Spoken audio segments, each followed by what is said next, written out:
Hi. How do I do this again? Me? Stream? You? What's up, guys? Welcome. It is indeed a Xibalba dev stream. And today I'm going to be doing some housekeeping. We actually got a couple of things on the docket. The first things first is I would like to go through the meta discussion and actually move this to a more appropriate directory on the website. And I did just update it earlier today. So most of the stuff that I ended up updating was adding a Dreamhold plan section, as well as augmenting this a little bit. So we'll give this whole thing a look through and talk a little bit about the plans for the immediate future. And what's up, Veek, Luciferius, Low Skates? Welcome. After that, I will be adding another mechanic to the mechanics section for Cosmonarchy, not just Xibalba, but specifically I want to create a section on Apocalypse, which is a victory condition. So there will just be a victory condition section, basically.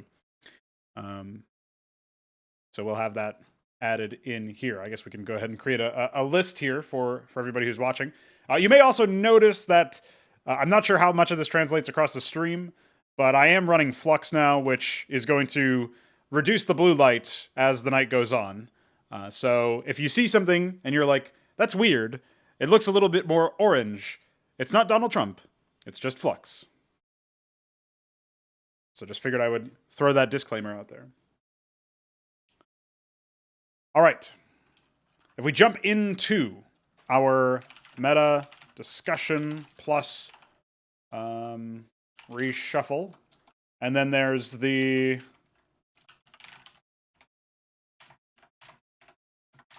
I know I want to do apocalypse definition,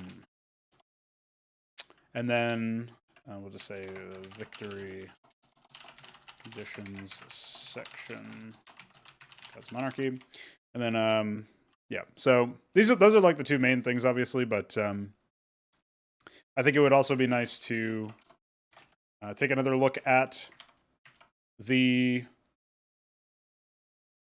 I kind of want to zero in a little bit more on where we're at with regards to Antikythera. So we'll talk about Antikythera, and then maybe we do some like Makrel-Daas tech map stuff a little bit later. So this is the current plan.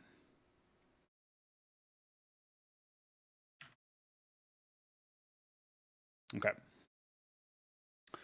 So let's begin with the meta page. As discussed, the first thing we should do is move this. Let's be real. It doesn't really belong in the Xibalba section because it is part of the No Frauds Club, which is the whole website. By the way, today marks a year since I owned the domain. I know this because they just took some dollars out of my account. So domain is now ours for another year. Now, inter-servers bill is coming up, and that's a little bit more expensive. I'll still have it, but it's about like $100 when you combine domain with the inter-server, the website. $100 a year, so pretty cheap, all things told. But that is coming due pretty soon. So, with that being said, welcome to the No Frauds Club. We should probably actually have a section down here regarding meta, our philosophies, so to speak. So if we were to do something like that,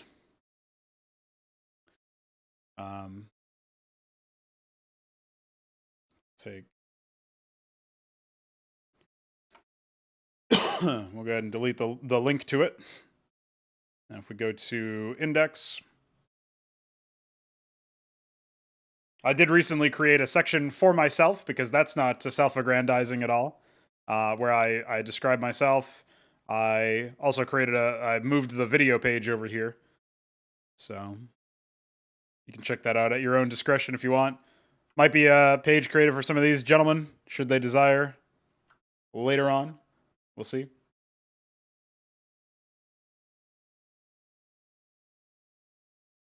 I don't want to be on anything related to Amazon if possible, so I don't know. What would the advantages of it be exactly?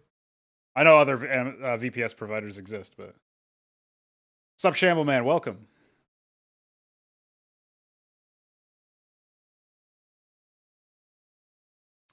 So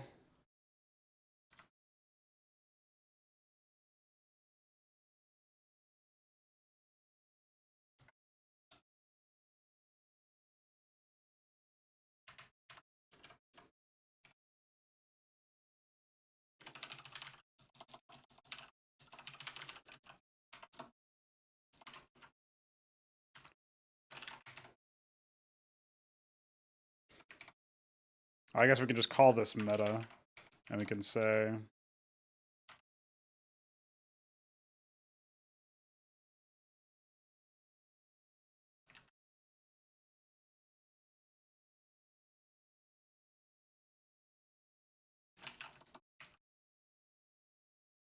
that.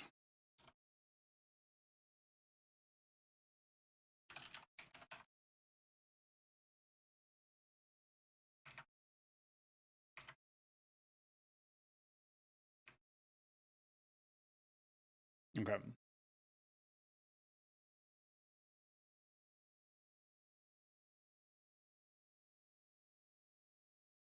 Yeah, we actually went through a whole bunch of opportunities. Um,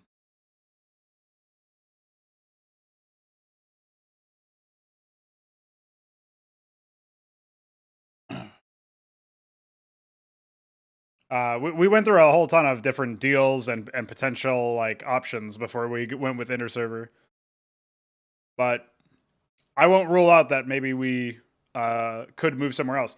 The big deal is the fact that we have full access to like whatever we need to run. For example, like Deputy Dad runs on it, but it's also like the fact that we have we already have like the website, like the email stuff rolling in and stuff. Like we have everything set up basically. So I don't know if maybe we've already gotten too far in there.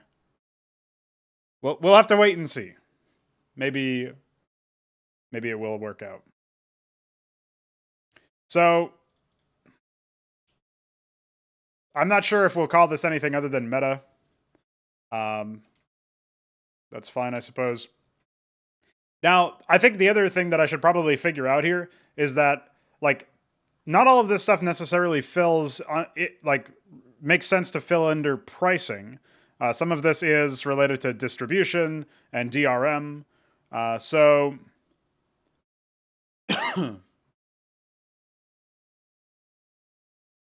we'll have to think about that. Obviously, the microtransactions and other DLC, the expansion packs, and the retail sections make perfect sense under pricing. But everything else is like ownership, um, access, and things like that.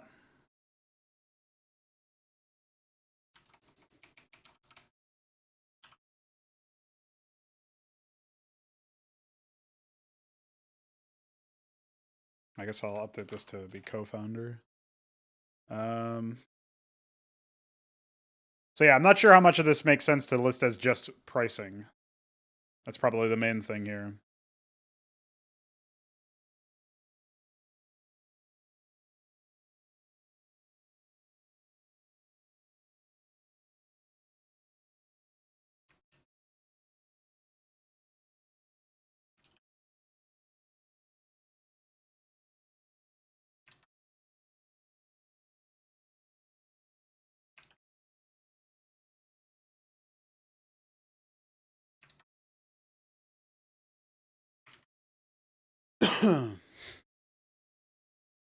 Actually, the other plans section makes sense to keep there.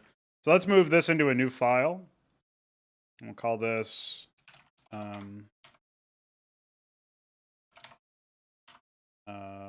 distribution and access.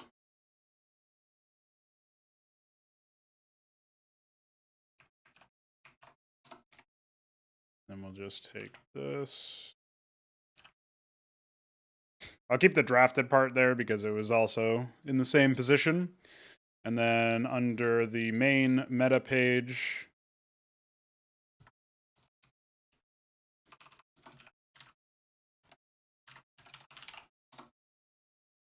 we'll do that.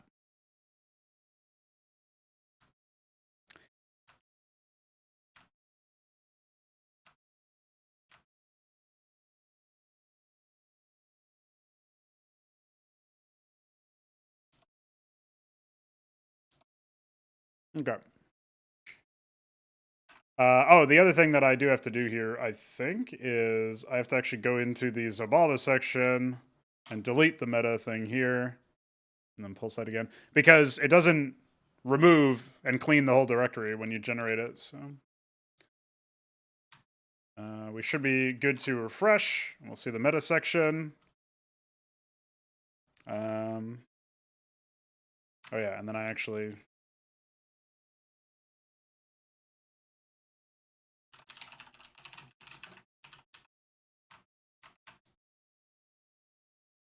Oh, there we go.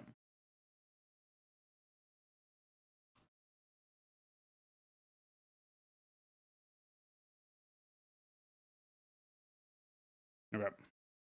So we've reorganized some of this stuff.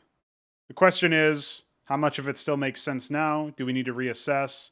It's been a good month and a half since I last actually looked at a lot of this. The last time I updated this page was like 16 September. So it makes sense to maybe take another look at where we're at now and where we're like, does this still, a lot of this stuff still make sense? So I think that this stuff was never going to change. We talk about the current industry being terrible and not ever really providing value for the consumer.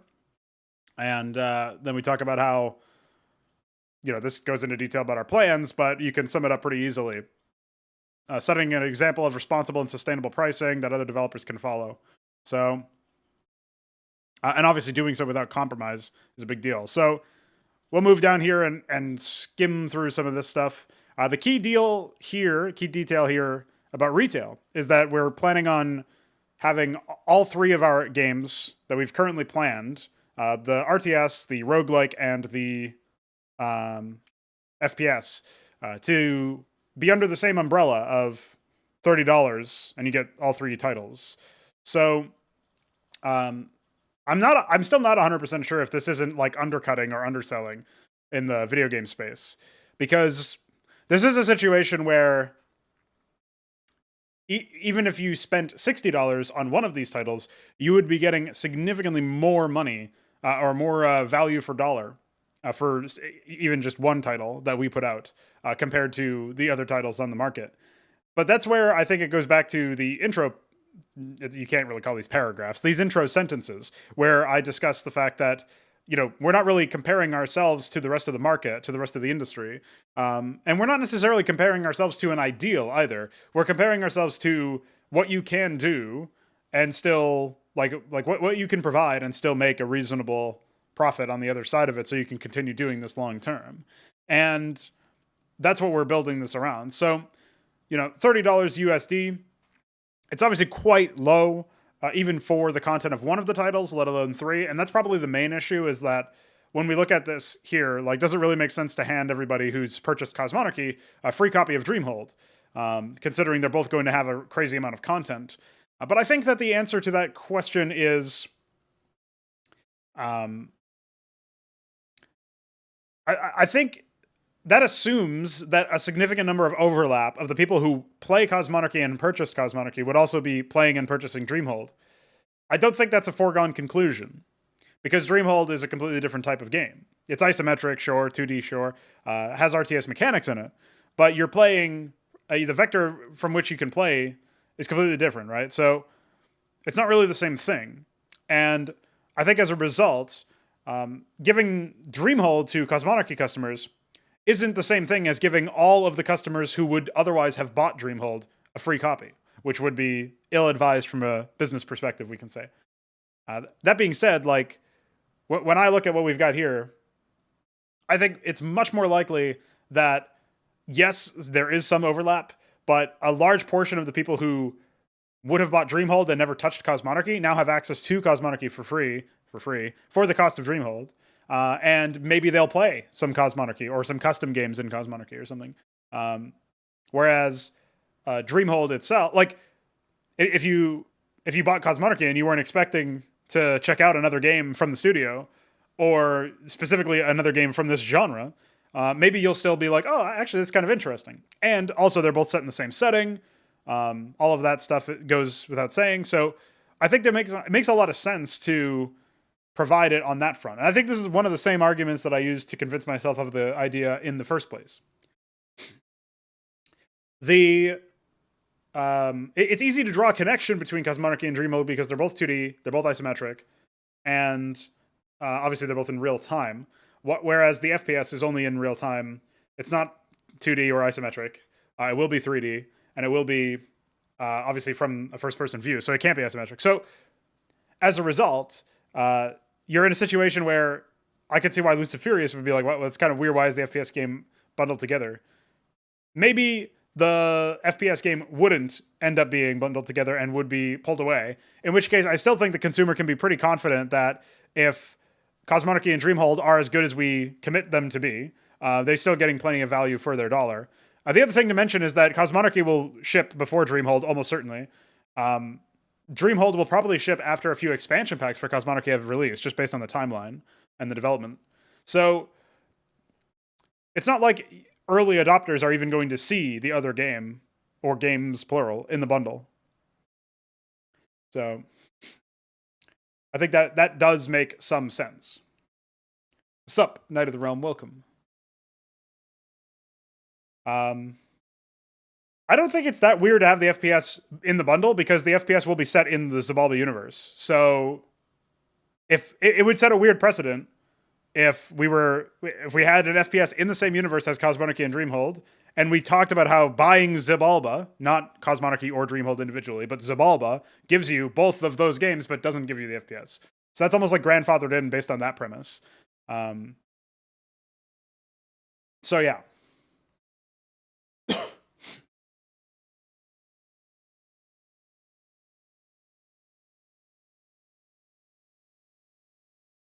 Yeah, the FPS is going to be in the same setting, though, so... Xibalba is the universe that all of these games are set in.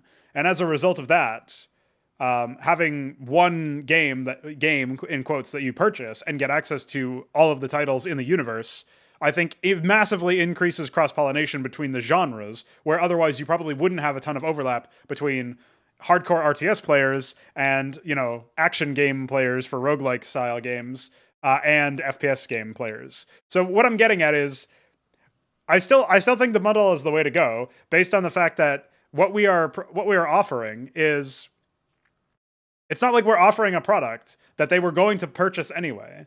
I don't think that's a foregone conclusion, just because the genres are so different.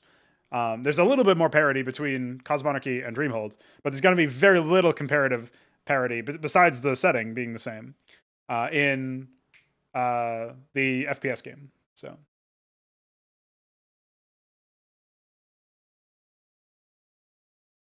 I think that's a non-trivial thing to get around if I wanted to convince myself of why the bundle doesn't make sense. Really, the only thing that doesn't make sense about it in like an absolute, again, comparing it to the modern state of affairs, is that the price is so low. It's only $30. But I'm pretty sure we can still make a profit off of that amount amount of money. And again, I don't think it's not really the same thing as just setting Dreamhold's price to 0, because there's going to be people who buy the Xibalba bundle because they want to play Dreamhold, and those same people would not have purchased Cosmonarchy anyway. So, for example, if we released Cosmonarchy at $15 and Dreamhold at $15, we would make less money than bundling them together under $30, because the argument I'm basically getting at is that the people who are going to buy Dreamhold are going to buy Dreamhold anyway. The people who are going to buy Cosmonarchy are going to buy Cosmonarchy anyway. But in this case, besides the fact that just it being a bundle and the fact that people who've been playing Cosmonarchy for say 6 to 8 months or a year or a year and a half or whatever, however long it takes us to get Dreamhold up and running after Cosmonarchy retails, people who've been playing that suddenly get a free game. That's going to quote unquote make headlines, if you will. That'll be spreading positive word of mouth pretty heavily there. I think that is going to pique a lot of people's interests, and then they're going to be interested in checking it out.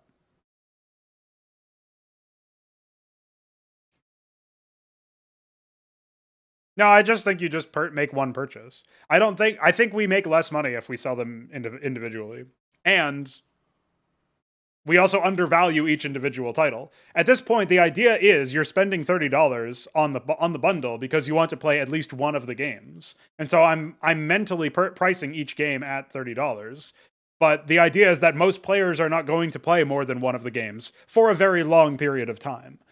And therefore they wouldn't get the value for dollar that they ought to get as a consumer from like getting the game. If you get what I'm saying, I think it's pretty obvious that like if I'm coming in and I want to play an RTS, then I'm not going to bother buying Dreamhold or even probably installing it, you know, assuming I buy the bundle.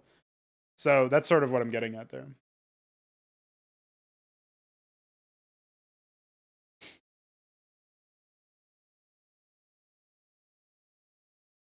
Yeah, I mean, I think the other angle here is that it's really cool, in my opinion, to have a game like multiple genres being attempted in the same universe. That almost never happens. I mean, you don't really get that many game settings. Like think of the games that are getting sequels and like spin-offs and stuff. It's like Gears of War is the most recent high profile one that got like a tactical, what is it?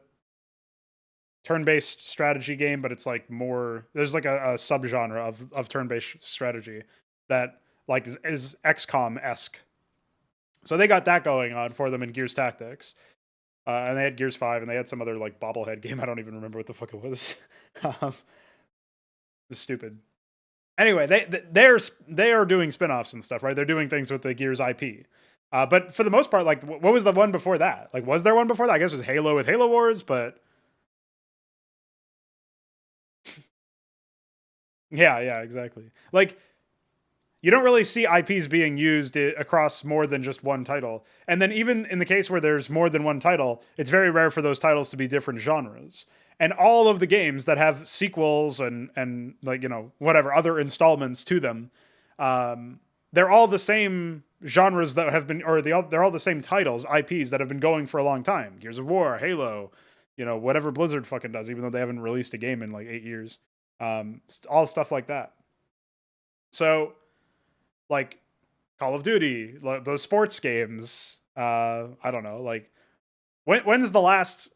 Like, I don't really know of a game like that's gotten remotely high profile, be it indie or AAA, where they've even been able to properly establish a dynasty, if you will.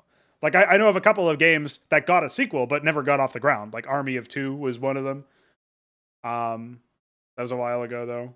Like, I know of some games that eventually got a sequel. I would say, like, Dying Light is on this list. And I'm not sure that they'll be able to really... I don't even think the second game is out yet. But I don't... Like, that's a game where, like, how far can that go? Unless you really reinvent yourself for the second game.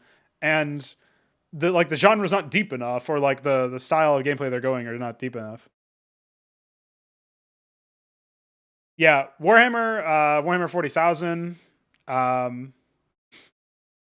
is like a good meme because they basically just said, "Hey, if you're a developer, you can make games under our IP now," which is really funny because remember that's what Blizzard tried to do back in the day.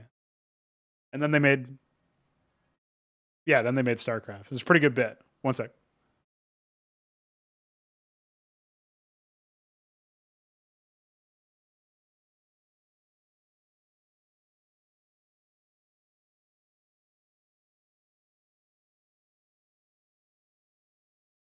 So yeah, what I'm getting at anyway is that very few games have tried to be large scale and I have like, you know, other installments that are anywhere near the level of like deep genre exploration in another genre that we're not initially known for. So that's what I'm getting at here. All right, see you, Shamble Man. Thanks for stopping in.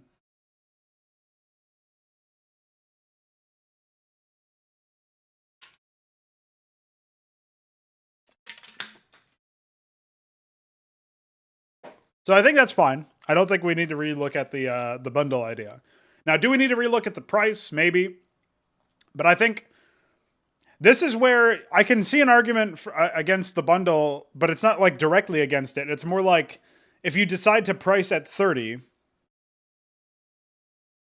you're eventually lowering the value of the I could see like a situation where maybe we price the bundle at $40, which is something that Vik had suggested, but then when we launch at 30, which is basically we accomplish it via a sale. So it's a launch on the initial product release, where we take off whatever the percentage would be of 40 that gives you 30 or 29 or whatever. I'm not doing G Fuel. I'm doing Gamer Sups. This is Waifu Candy, which is a cringe name, but I like cotton candy flavors. So I figured that would be good. It's actually a little sickly sweet. I probably wouldn't get it again. Unfortunately, / fortunately for me, they sent me 2, one of which was for free because they fucked up the order on the other one. So they resent another order, and then eventually the one that they had initially sent me came like a month and a half later or something. So I actually have an overabundance of that. But yeah, anyway, Gamer Subs is more value for dollar.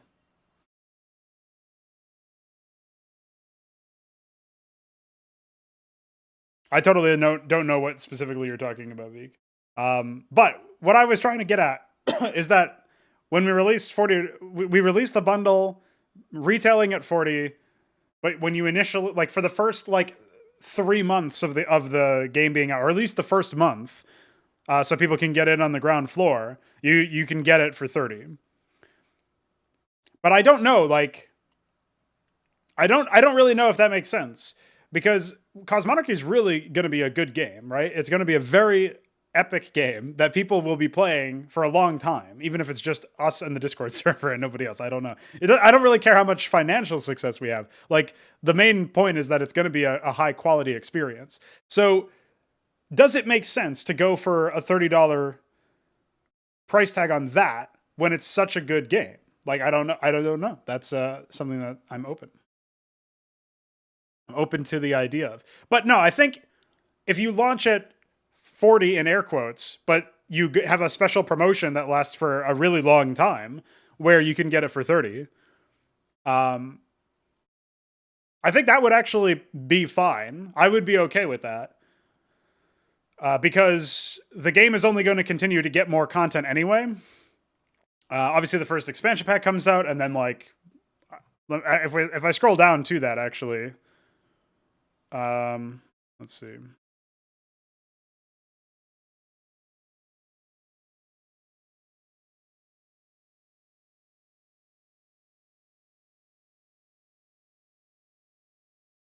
An absolute maximum time period of 6 months, if we have not shipped a new expansion pack by then.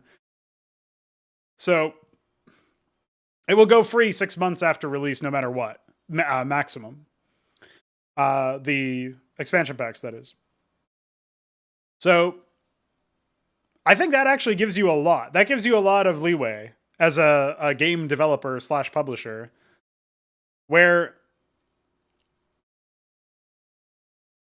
you're basically telling people, like, hey, if you get in on the ground floor now, like, you're going to get this bundle for $30. You're guaranteed a certain amount of content. I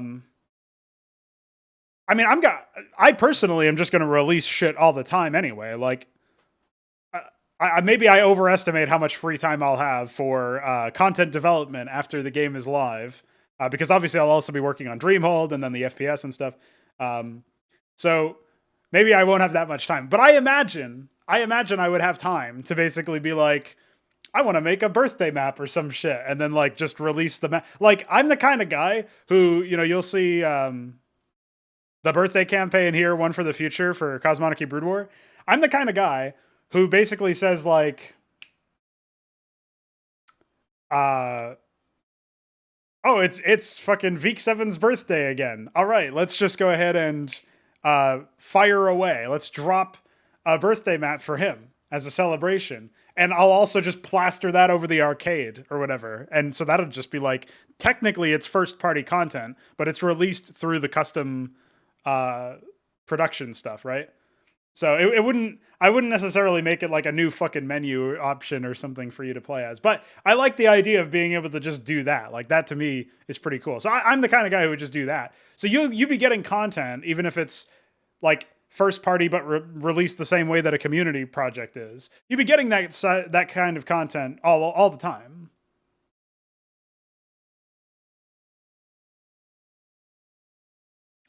Yeah, tell us what you mean by borderline infinity game, Knight of the Realm, because if it means what I think you mean it to mean, then I would probably agree with you pretty heavily.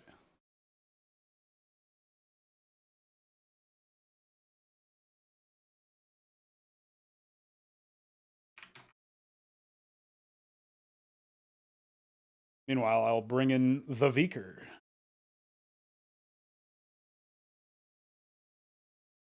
Hi.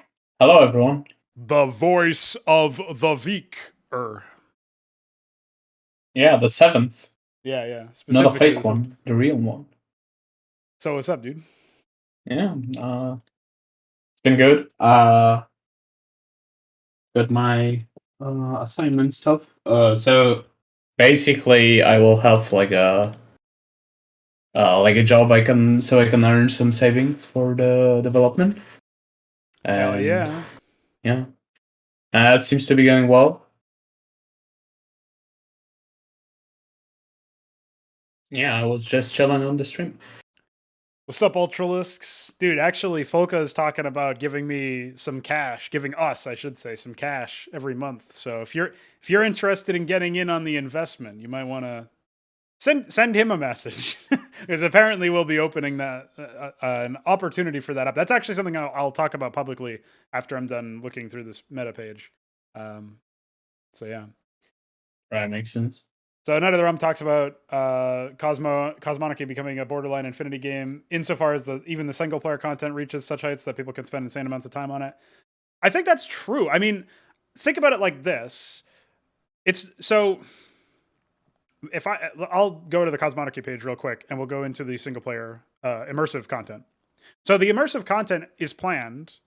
Like I've got the 8 campaigns for the first 8 regencies like written out, obviously plus the tutorials. Now, what you guys don't know, because I imagine nobody besides maybe Veek has access to this stuff, is that on the immersive page, I've actually planned the campaigns for all of the other stuff. I don't have pages for them yet, but I have like, pending titles for all of the 7 expansions, stuff that's just hidden from the, like, ignored by the website. So it's not even here like, you can't even like inspect element to find it. So like, I've got all this stuff planned out, right? Just think about this. So we've got 1, 2, 3, 4, 5, 6, 7, 8, 9, 10, 11, 12, 13, 14. I should have just 7 times 2, but whatever. So we have 20 campaigns, right? Because we have 20 planned regencies. That's not the end of the campaigns, though, because I'm going to have all sorts of campaigns running from the perspective of like, oh, I just want to make another Antikythera campaign, or I want to make a second Kolopoazos campaign, or whatever. Like, I don't know that I'm not sure every single race or regency would get like the same number of campaigns. Maybe there would be a disproportionate amount, like for some, just because of whatever reason. I imagine the Antikythera would be a popular one just because you can do so much with the regency, but ideally you'd be able to do, like, you can do a lot with all the regencies, right? So like that's my thought process anyway. But that being said, like, there's a pretty strong case to be made that I could spend like the rest of my fucking life working on campaigns for Cosmonarchy. Now, that probably won't be how I spend the rest of my life, but that is one option. And just based on the fact that like, I've always wanted to make RTS content, we're basically laying the groundwork for something crazy like that to actually happen. That nerd will just bank all your money instead of giving it to me. No, I'm not saying send him the money. I'm just saying he was talking about how he would feel more comfortable crowdfunding the game, or like backing the game with some money, if other people were too. And I don't know. I feel awkward asking people for that, so I don't actually know who's financially in a situation where they can even do that in the first place. But if you are and you're interested, there might be a conversation to have with him. Just ping him or something, A dual regency campaign for co-op, a campaign where instead of being the same regency over and over again, you have, like, you play as Antikythera for 2 games and then play as, Nadarasatha for a game or something. Like, there could be something like that. There could be a campaign where you play, but you pick your regency, which one you're commanding in battle, and you have like a retinue, And maybe depending on choices you made previously in the campaign, you've got X and Y sides available, and maybe Z side left you, so you don't have them anymore. Like, there's so many different things we could do, and we have the like all the freedom in the world to basically do any of that. So I think there's so much opportunity for an expansive, like really ridiculous amount of like hundreds of hours. We're talking hundreds of hours of content from just people who want to play single player. So yeah, I think that's Yeah. a fair standpoint to So make. especially even with the brutal AI, we have a lot of replayability, and I think that with what we can achieve now, you will be able to play one level a multitude of times just because it's always unique.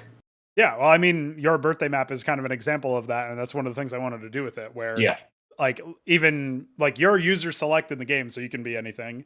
Your allies random. All of your enemies are random. The only thing that's not random is their spawn points, obviously. But like like all of their build orders are going to be randomly selected. Yeah, you know. So there's all sorts of options, and yeah, that does mean that you'll get maybe a disproportionate amount of quote unquote dud games where like, you know, the AI defeat themselves and it doesn't take that much skill to defeat the rest of them or something.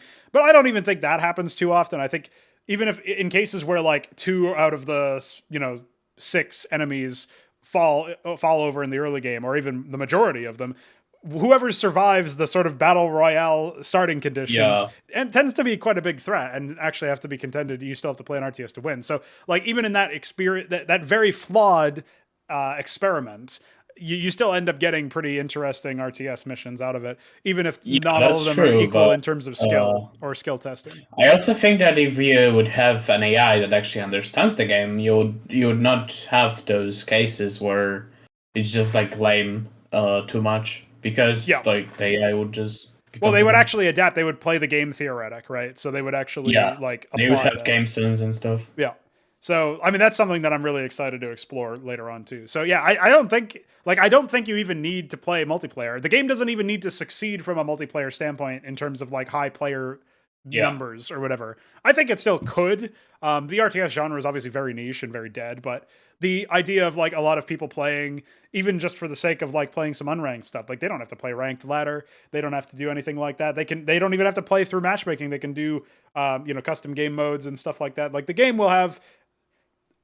This sounds very flawed, and so I'll have to unpack it a bit, but I think this game will actually have something for everybody within the subset of like, if we assume everybody in this equation is just RTS aficionados and people who are interested in RTS games.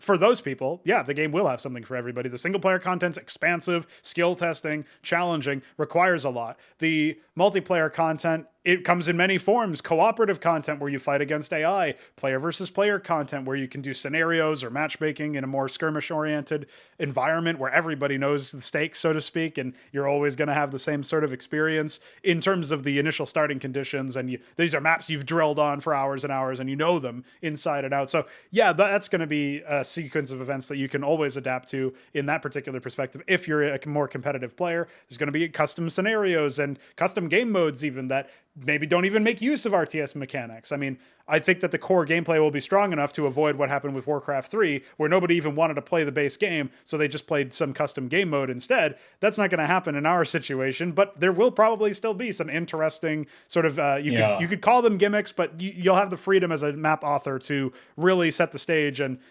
dive deep and make engine level changes if you really need to make your own custom game theoretically. So it shouldn't be as limited in that respect as like the StarCraft 2 or Warcraft 3 custom maps, where StarCraft 2 you could theoretically do way more than Warcraft 3, but the game didn't perform for anything. So you never really had a strong experience in those custom game modes either, even though there was more theoretical creativity that you could apply. So yeah. So I think the biggest reason that RTS genre is considered dead is because we didn't really have any good releases for a while, and even the ones that were considered good were pretty bad. Like, I don't know, Warcraft 3 or StarCraft 2. Yeah, I mean, even Brood War is pretty bad and was just lucky. The thing about StarCraft 2 that people ignore a lot, even the people who don't like the game, don't necessarily internalize this. There is still a big difference between StarCraft 2 and like Red Alert 3 or whatever are the other, like point to a AAA quote unquote RTS release. I actually think maybe Red Alert 3 was the last one, or Command and Conquer 4 probably, where it was just a complete disaster. Like, if you can point to a AAA or notable, regardless of developer publisher status, real-time strategy release, I'm thinking like maybe Grey Goo or something. Like what RTS games came out that actually made a splash after StarCraft 2? And if you look at those, even though Blizzard puts almost no effort into their projects and has very little in the way of actual game design like competence in their roster, the products that they put out, perhaps maybe just by virtue of the Blizzard label and them getting more attention than other games, they tend to last a lot longer.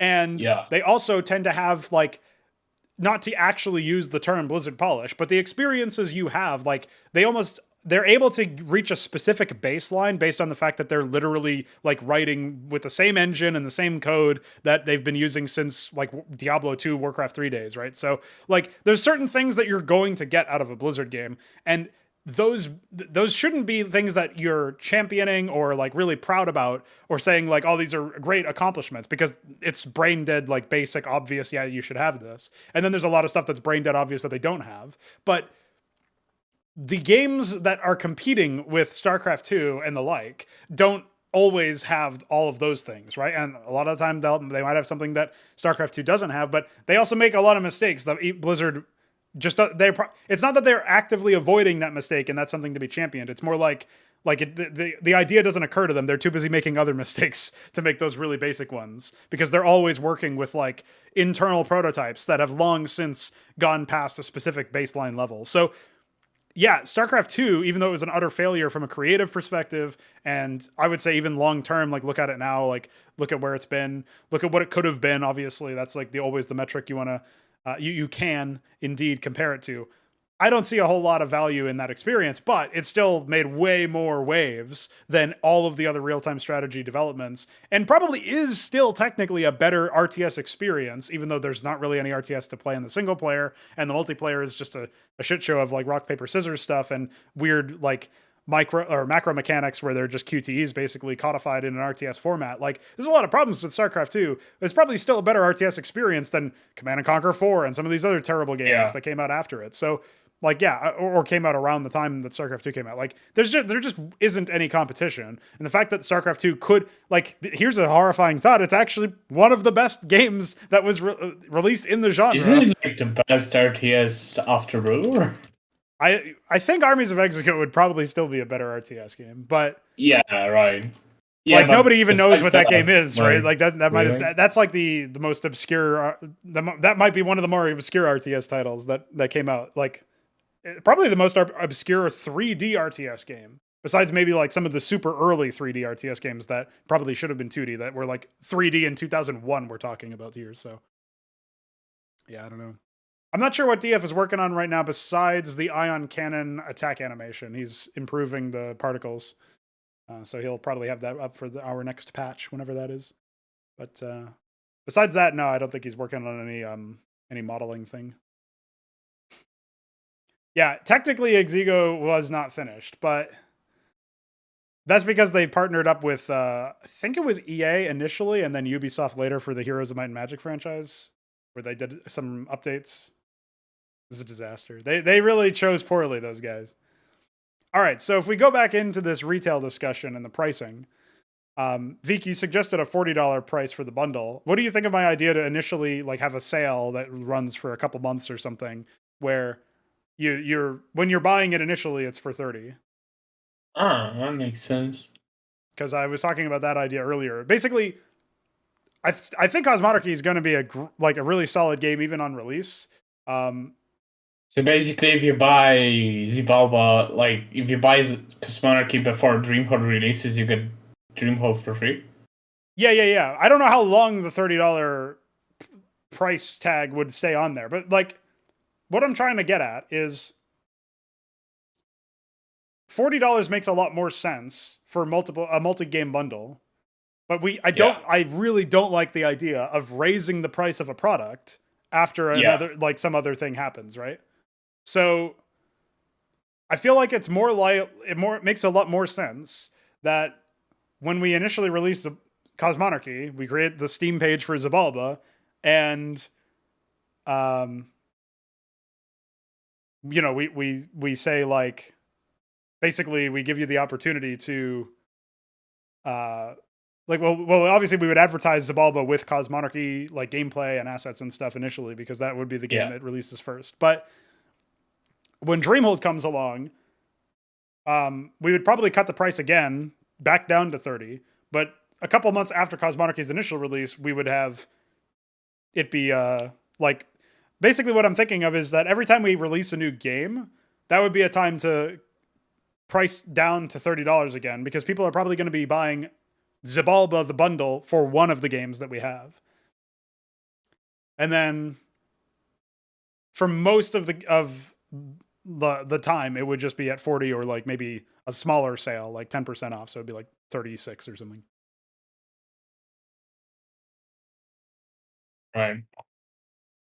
I think because Cosmonarchy is like, I'm trying to think about like dollar per value. That's where I got to the idea of $30 for Cosmonarchy in the first place. But then when I was talking about the whole bundle, like it very easily gets out of hand. For the DLC, it's $5, and or just wait 6 months. So I think that doesn't even really register for most people, because we're actually pricing our DLC cheaper than most games who just release like 3 guns or something for a DLC pack. So yeah, I mean, I don't know. Like, again, I don't want to make the fallacy of constantly comparing to a market that's just totally anti-consumer, but when you compare, use that as one reference point, and then use like what would be. Yeah, and you also don't need to buy more than one DLC ever. So. But you don't need to buy any DLC ever, really. Yeah, because it'll be given to you after a certain amount of time. Yeah, that's technically true. I wonder if we should actually guide regencies from multiplayer, especially the competitive one.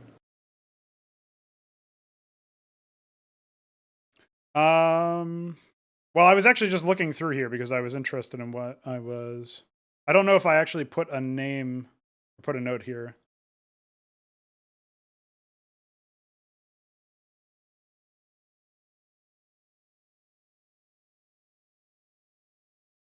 If one or all of a premium expansion pack's regencies are enabled in ranked play, the affected regencies will be free for all players to access, though this phenomenon will be rare, to allow us to balance new regencies alongside old ones.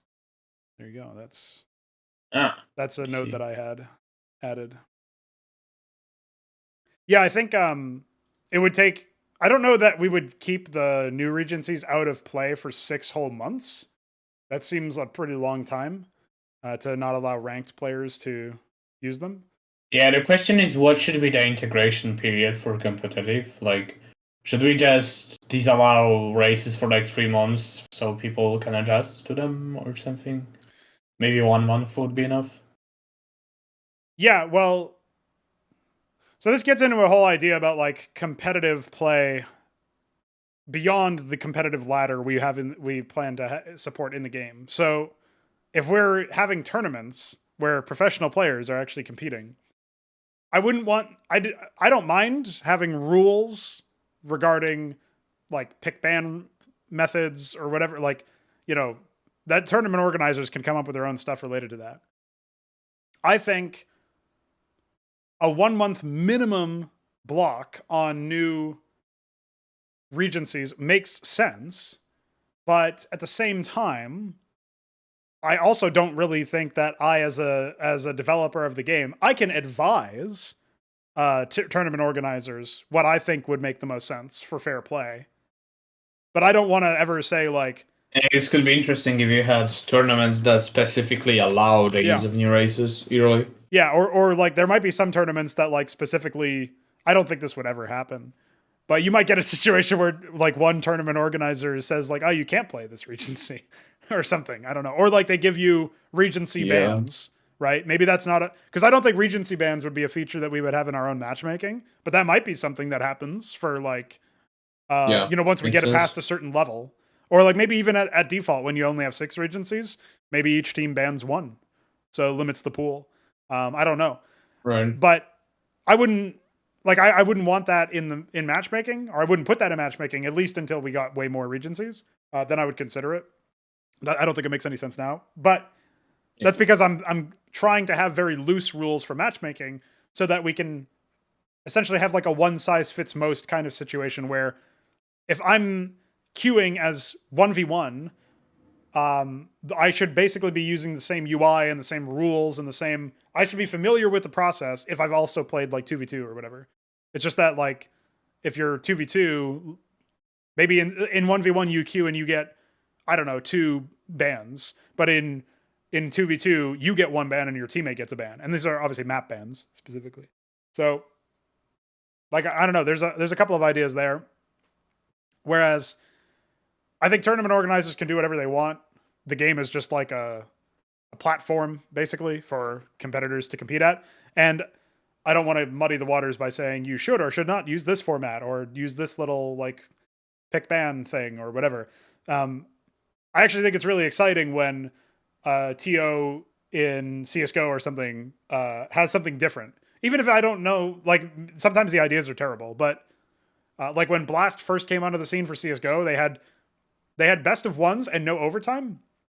And if it was a tie, that gave you a certain amount of points or whatever. And then the way if there was a tie at the end of everything for who gets to playoffs out of the group stage, you settled it with like each team picking one player to 1v1 the other team's champion for like it was like a first to say. I don't remember how many kills you had to get. It was something like that though, and I was like, wait, this is how we're deciding like who's gonna proceed. I don't know if that makes sense.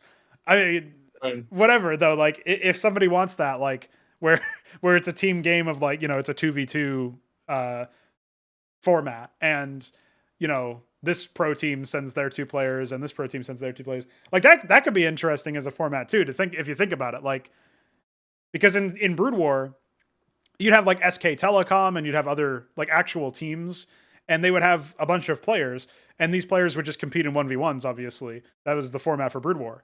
But imagine if we have all sorts of TOs doing all sorts of different formats. Like ESL picks up the game and does mostly like 4v4 or something weird. And then like, I don't know, some other Star Ladder picks up a couple of games, a couple of tournaments, and then they do like they've got 2v2s, but their tiebreakers are 1v1s. So you or whatever. And then like pro teams, if they are building around the idea of having a roster of players that can do XYZ thing, and they've all like trialed together or whatever, you could have a situation where like against a specific team that have a really good synergy against an NCFI player or something, they sub out their NCFI professional for somebody who plays another Regency. Like you could imagine so many different things could happen that way. So this is getting into like putting the cart before the horse and talking about like tournaments and stuff before we even know if it's that kind of game.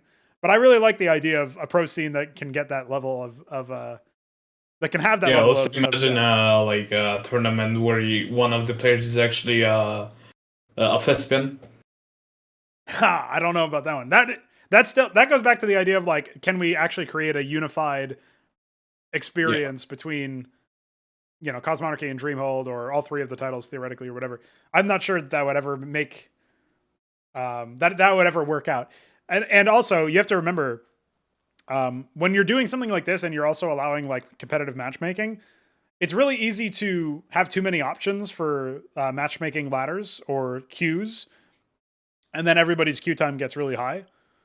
So that's why I think like it might even be a bit forward to say that you can do like 1v1, 2v2, 3v3, 4v4, free for all, and like we're talking about 5 queues already for, and then you double that if it's like unranked and ranked, right? So yeah, I think we would need to wait a little bit to see how the the players actually go. We might not even have ranked for a little while when we launch the game, just for that specific purpose, so that queue times can be managed in when it comes to player versus player content. So that would probably be one way that we could do that. We could probably do matchmaking for cooperative scenarios and for unranked. Maybe you would be able to like queue for multiple types, so you could like queue at the same time for 1v1, 2v2, 3v3, and 4v4. Yeah, that's definitely one thing we can do. That's basically what CS:GO does, where they technically have a queue time for each map, and but you can select multiple ones to queue for. So, and then if you just decide to play like, if you decide to play like 1v1 and nobody wants to play 1v1, it's like you only selected one mode, so it's expected. Yeah, I just would never want like the estimated queue times to say like 10 minutes on anything because you are Yeah, talking that's about true. like, obviously. So, yeah. Classic Brood War game browser. Yeah, custom games, custom lobbies will be a thing. Chat lobbies and stuff. Chat Uh, channels. a game browser will probably be in the game before we even launch the big demo. Yeah, just so that you can Actually, you can host a lobby and then other people can connect to it. So yeah, because connecting by console is pretty bad, and that's what we do right now. yeah, but yeah, you have to manually type in the IP and everything. So pretty good bit. So yeah, I think we've talked a lot about the retail stuff. We talked a lot about the pricing and the bundling and whether or not some of that makes sense. I think currently I'm leaning towards leaving what we have in the same spot, with the one exception of like I am leaning towards a $40 initial price tag, but like again, when we launch, having like a 3 month or 6 month or some crazy long amount of time where you can get it for 30. Mostly because again, I am averse to raising the price of a product beyond like just like arbitrarily saying like, okay, now it's more money to get both games. Which is again why when Dreamhold launches, I would knock the price back down. If it had gotten back to 40, I would knock the price back down to 30 for a good amount of time after Dreamhold's launch. Because again, the idea is that each game in my head is retailed at 30. Um, but maybe we just keep it at 30 for the sake of it being sensible.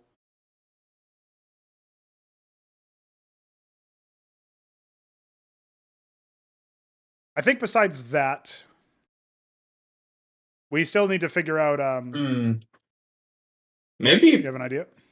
maybe instead of like having a separate queue for like the crossover mode, you would be able to actually pick your race in game, and one of the options would be Thespian. I don't know. Well, that probably would be an option. My only major concern about that is like I don't even know if we'll be able to actually get that kind of game made. That's a total like black box to Yeah, me. sure. So,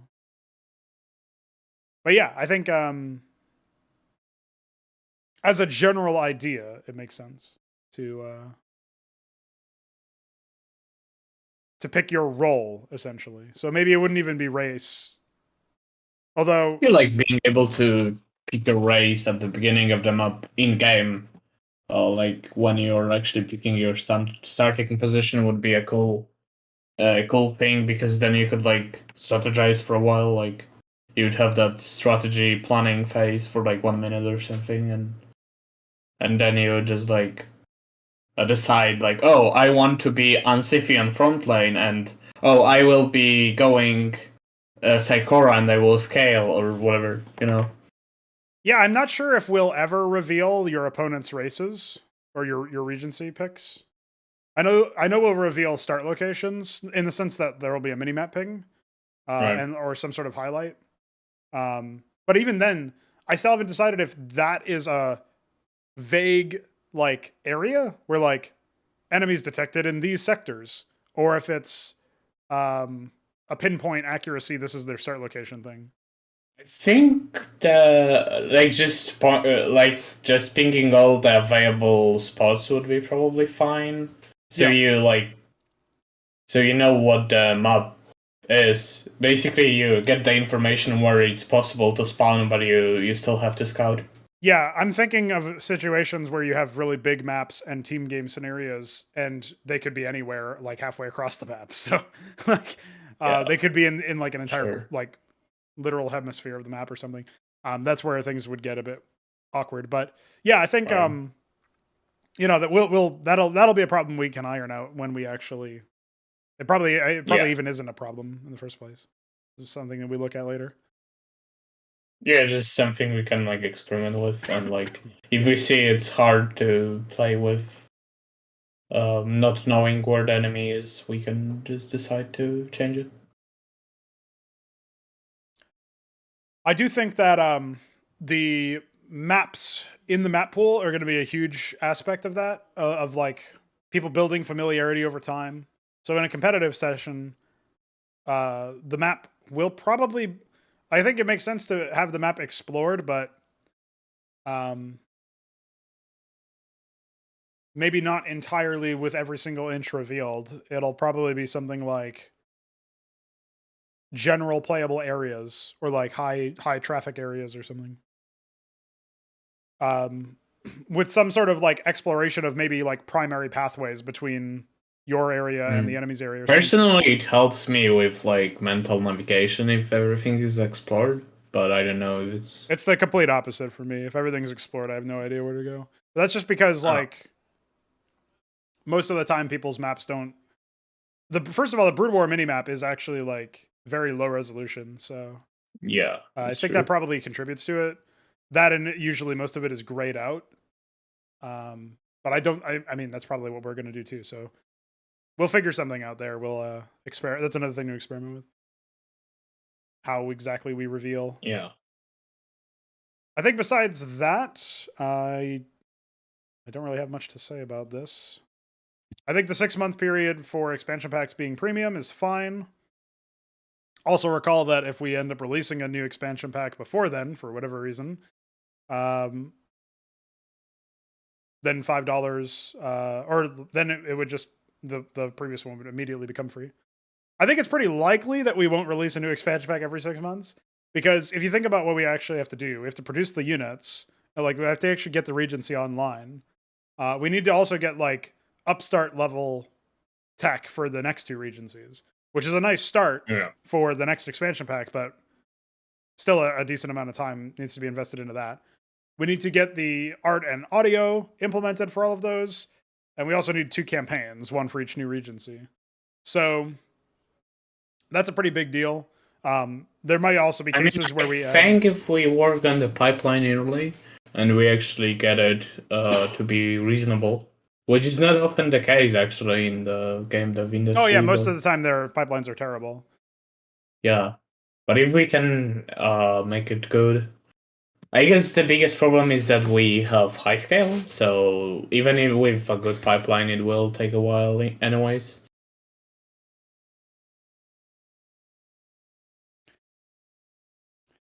Yeah, well, every 6 months isn't like... The key note here about expansion packs is that when one expansion pack comes out, if there already is another expansion pack, it becomes free. Otherwise, 6 months after an expansion pack's release, if there has not been an expansion pack, you still get it for free anyway. So if you're not interested in ever spending money past the initial purchase of the game, you don't need to. You'll get all of the content eventually. Yeah.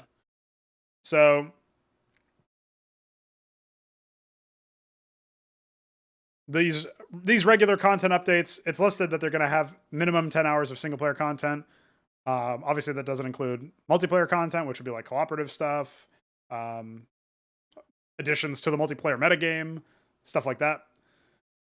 We also have to open up the question as to whether or not we'll be accepting community-made maps for the multiplayer map pool. I think we would be dumb to not do that if they were meeting our own individual standards.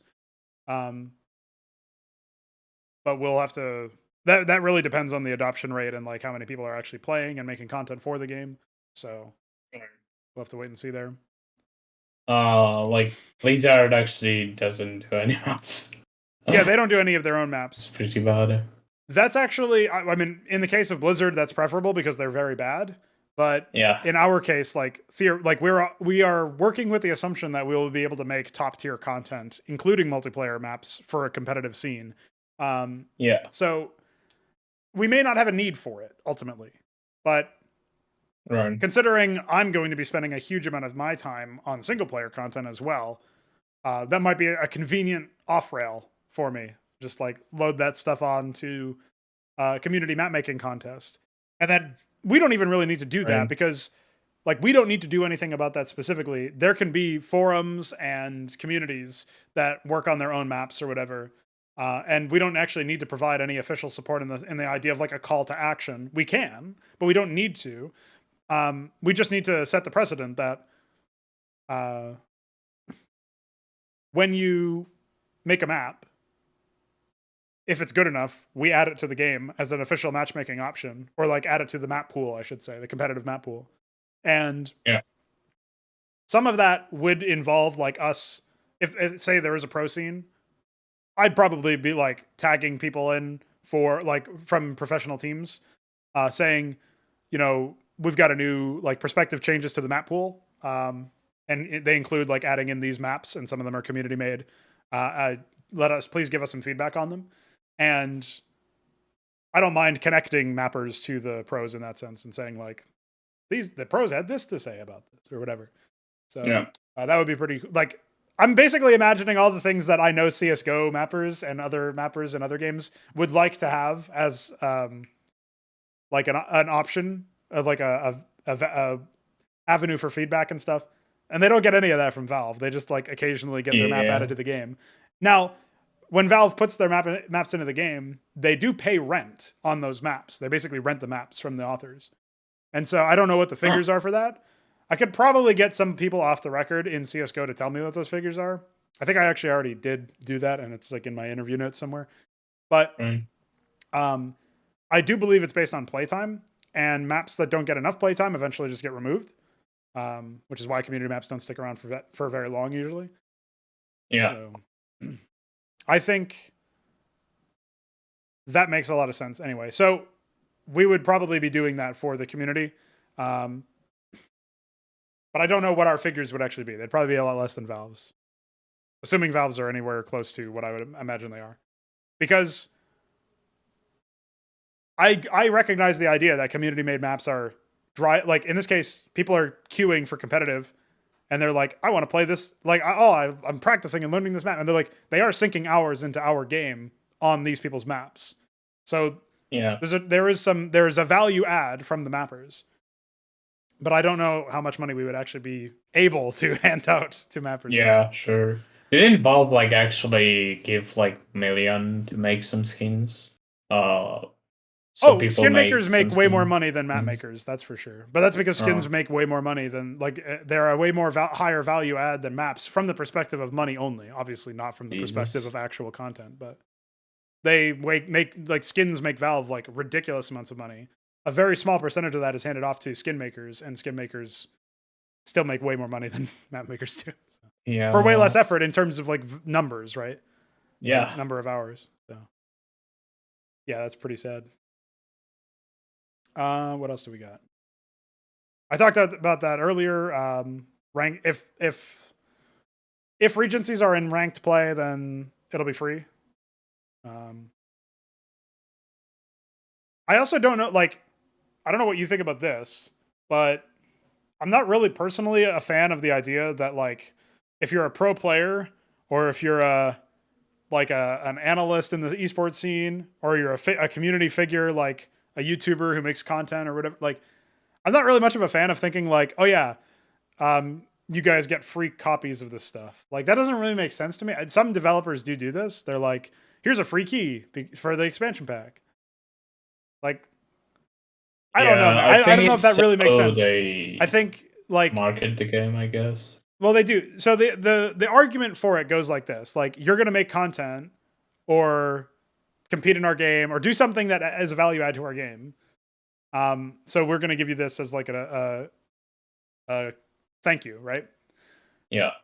I don't really know if that makes sense, because in some ways they are having, in this hypothetical scenario where there's professional players, for example, they have careers playing our game. That's a value add to them. Our game's a value add to them. So I don't see why I don't see why we need to treat those individuals massively differently in that sense. Now, maybe this doesn't end up mattering at all, either because there's no person or because we make enough money. It go the other way, and we make enough money that it doesn't matter that we hand out free shit like that.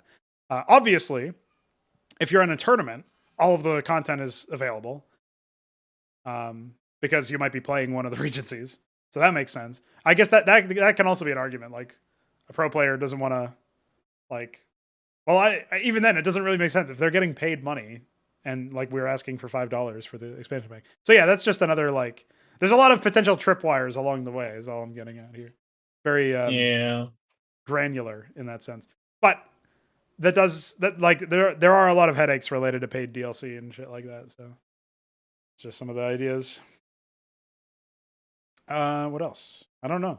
I think that's probably everything we need to talk about with the meta page. It's got a new location. So check it out. I'll post it in the Xibalba section.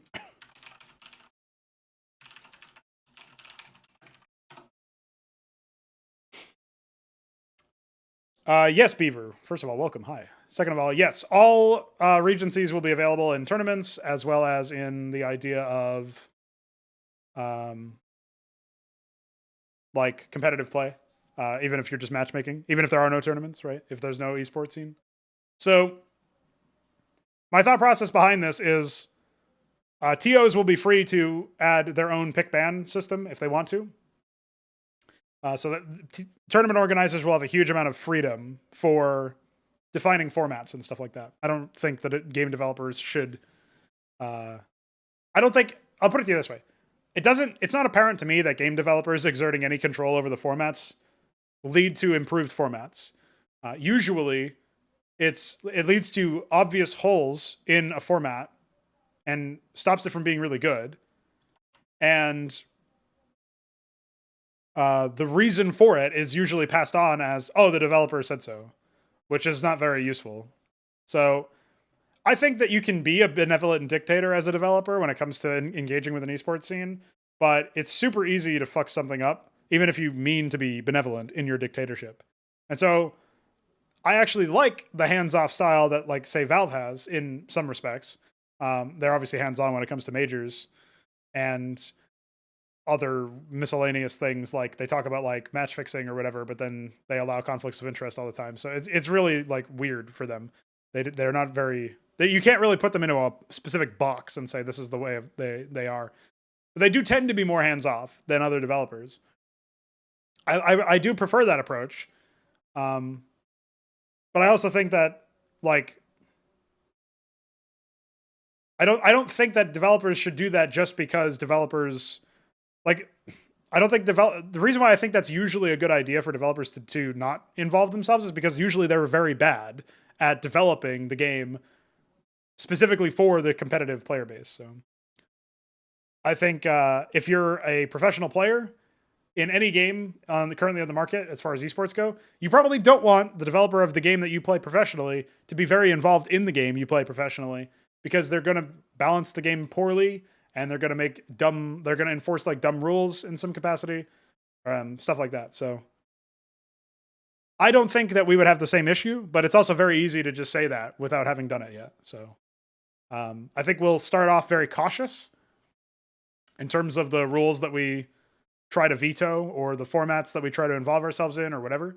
I think we probably won't have anything to say about that besides granting the license in the first place, if we agree with the initial pitch from the developers, and then, or the tournament organizers rather. And then, yeah, besides that, like, I don't know, like the question comes up, like, if a player has provably match fixed and the TO doesn't want to ban them, does the developer ban them and step in and ban them? Like, I don't know. Hopefully we don't have to answer those kinds of questions until way later, after there's already some precedents that we can easily set. But we will have to think very deeply about that, because where do you draw the line? Like, what about somebody who's just acted poorly publicly and made a fool of themselves? Like, I don't think we should really step in there. So we got to figure out like how to codify that in a way that can be public, transparent, and make sense. But as far as your question about balance and game balance goes, I think all of the Regencies will be available. When they initially are released as part of an expansion pack, there will be an onboarding time before they're enabled in ranked play. So I don't know about that one.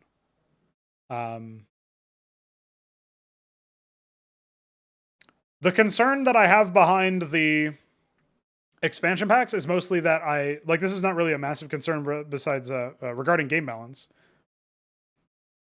But I am concerned about players having to download content that they don't actually get to use.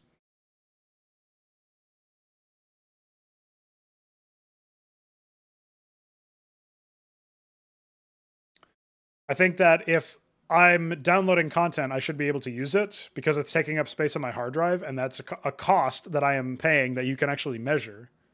So I think if you are, because you might have to play against somebody who can use the regencies in ranked, you need to have the content installed, right? So that's where I think like maybe a 1 month ban on the regency in ranked play makes sense, but you're still going to be playing potentially in unranked play or arcade modes or something. So I think at least in unranked play, you should have access to it, even if you didn't pay for the expansion pack. And that way you can also do practices and stuff, custom maps or whatever. So you can still check out the content. But the single player content would be premium, and the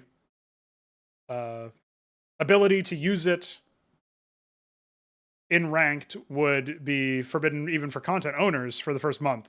That way we know that we can work out the kinks and correct any errors.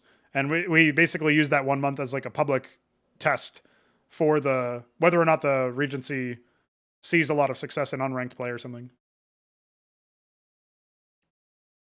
Leaving bugs in deliberately in so that they avoid pissing off speedrunners who probably discovered them.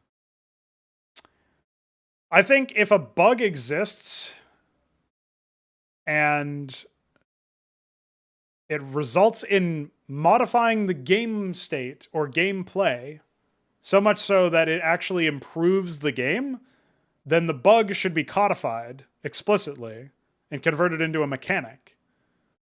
And so it basically should be not a bug, right? It should all those things that are features, not bugs, about like Brood War, for example. Those should have actually just been rules as opposed to bugs. Those should have been like for example, the moving an observer, a witness, over a missile turret. That's a situation where it doesn't make any sense why that's still in the game. I mean, tournaments even banned it. So what was the bug? The bug is that you can stop a missile turret from firing if you move an observer over it. Oh. So, like, tournaments banned that specifically because it was just game breaking. That's a bug that shouldn't still be in the game. I don't know of any concrete examples where specifically they leave bugs in because of speedrunners. But because it's unlikely that a bug that only affects single player content it would even exist in Cosmonarchy. Like, there might be a bug with a mission, like a trigger busts or something. That's stuff we can look into. I don't know if there's ever going to be a bug where like it specifically only involves speedrunning and doesn't, have other negative interactions.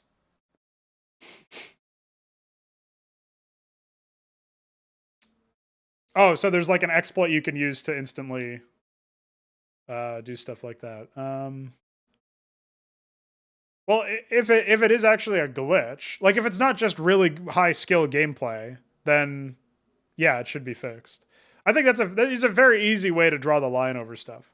Like if somebody micros with like requires them to skyrocket to like 400 APM or something crazy, and they're microing like an initial squad that they start out with in a mission, and they're able to like dismantle one of the AIs and make it easier on themselves later on in the map, like that should be a victory that they can say, I earned that.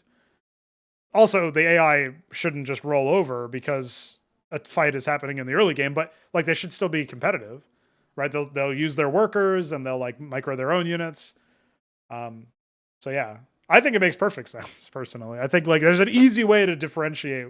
Is this an exploit of, poor code, or is this actual gameplay? And if it's actual gameplay, then I think it's fine.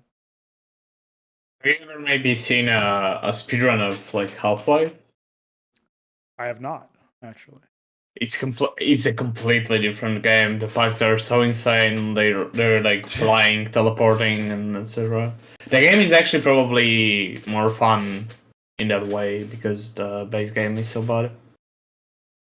But it's pretty dumb. The bugs just morph the game so heavily. Yeah, you guys should see the Warcraft 3 speedrun.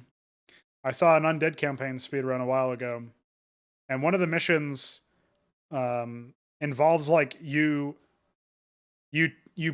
build a necropolis at a very edge of like a river, and then you scroll of town portal to it, and you teleport like across an island, basically.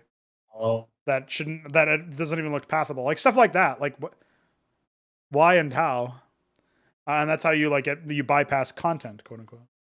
I think this might be a controversial opinion, and maybe it's not even firmly rooted in a good understanding of speedrunning. But I don't think speedrunning would actually be possible if games were well made, in the sense that each individual level respected your time. Specifically, RTS speedrunning seems like it's almost always some shit mission where you find a way to bypass as much content as possible, and I'm using content in air quotes here, because the content doesn't engage with you. The AI are just there to slow yeah. you down. I So think if the game was well made, then speedrun would actually be measured by skill. it would be Like measured you by the would, same skill that you use to win a competitive yeah, mission, for example. Yeah. yeah, exactly. That's where I think like I'm interested in seeing speedruns of Cosmonarchy or even Dreamhold in that sense, where it's like, how quickly can I finish this pre-built opera? I mean, if you're good at the game, then you should be able to complete a speedrun. But notice that all of the speedruns out there, like, yeah, they do tend to have to be really good fundamental players to pull off some of the activities. But I think the majority of them that I've seen in the RTS context have just like been bug abuse, or maybe it's not even Yeah. a bug necessarily, but it's more like a quirk of a specific system, like that Yeah, it's teleportation basically thing. about knowing the shortest way usually. Yeah. So I think that kind of thing is funny, but doesn't usually equate to a value add for the game. So if there is something that negatively affects the interactions in the game, as Night of the Realm puts it, it will most likely be patched out. But So I don't know how many cases that like you'd even have with that. Our missions are designed with the idea that players are going to be a specific amount of distance apart from one another. The idea that you'd be able to speedrun by, maybe quickly rushing an enemy, you'd have to have some skill to pull that off. So I'm not even really sure where bugs would equate into that, would enter the equation to begin with. I think you'd have to have some faulty AI somewhere. And if that's the case, it's 100% something that should be patched because it's not performing to specification. Yeah, maybe it will be more relevant for the 3D FPS. So Minecraft is actually really dumb because like basically the meta for a while was to just leave a clicker on a fishing pod on like a very specific Jesus. set of like mechanical stuff that makes your click repeat. And you just go AFK for the night and next day you just be rich. So you're basically rewarded for asking. And asking is really skillful, so Minecraft is measuring your skill in real life. Can you afford to leave your computer on overnight? If so, yeah. if you can pay the power bill. Can you actually have a life? Yeah. Go touch grass or something? That's a good bit. All right, so we've checked off the meta discussion and reshuffle. I wanted to talk about the apocalypse victory condition, but first I should actually have victory conditions in the first place. I guess we'll go ahead and travel to the Cosmonarchy section.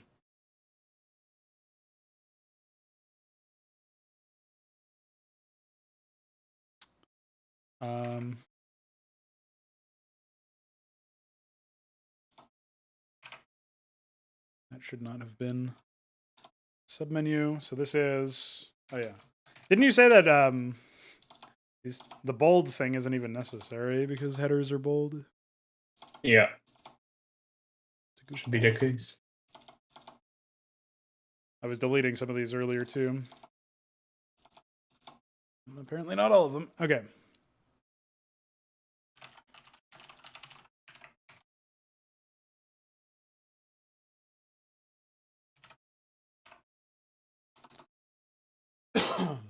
I guess victory conditions is probably a fine term for this, but technically we're talking about more than just victory. So we can have stuff like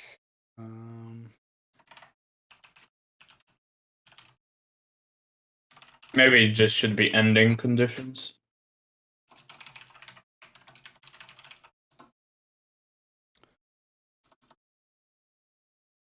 I might not even make these submenus. It really depends on how much I have to say about these. Because I think victory is just going to be defeating your opponent. Like,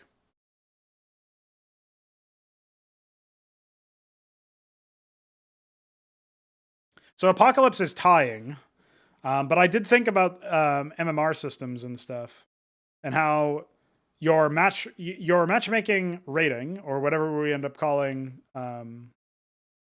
like, you know how in League of Legends you'll have league points or something where you earn a certain amount of score based on the end of the mission, and then if you hit 100, you enter a promo series, or automatically rank up now, I think, in some cases, or whatever. So I'm not sure how we would gamify our situation, but I'm thinking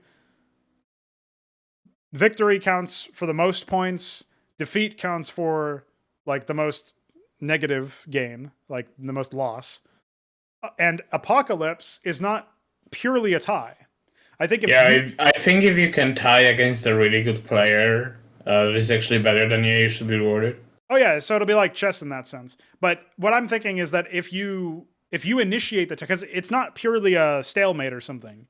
If you initiate an apocalypse and successfully get it off the ground, that took like you're basically like putting your opponent on like giving your opponent a certain amount of like time to defeat you, knowing that they have the upper hand. Like, it's a psychological thing, really. It's like, this guy is initiating the apocalypse, and I know about this because of some like warning system or whatever. So he doesn't think he can beat me, but now I'm on a timer. I've got to defeat him, right? So maybe it's a bit hard to imagine this because I haven't codified what apocalypse actually means. But if you successfully blow up your fucking nearby star system or whatever the apocalypse actually is, then that counts as a tie theoretically, but you were the one to do the apocalypse, right? So I think you get more points, basically, is what I'm saying. And if you, or you lose less points, I guess it would be a modest point gain, and if you lose to apocalypse, it would be a modest point loss instead of the major gain or loss based on victory and defeat. So, and then plus like the, so I guess we can call this, we can actually call this, you know, competitive rating. And we'll say in competitive, I don't remember if I copy, or no, I didn't capitalize it over here.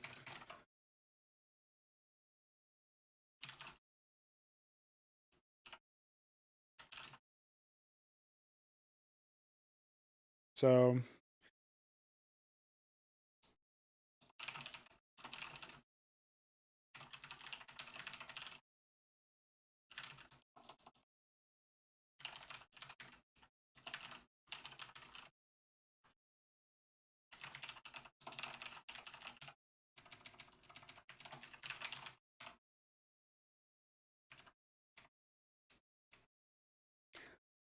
I'm thinking like gain or loss of a player's rating.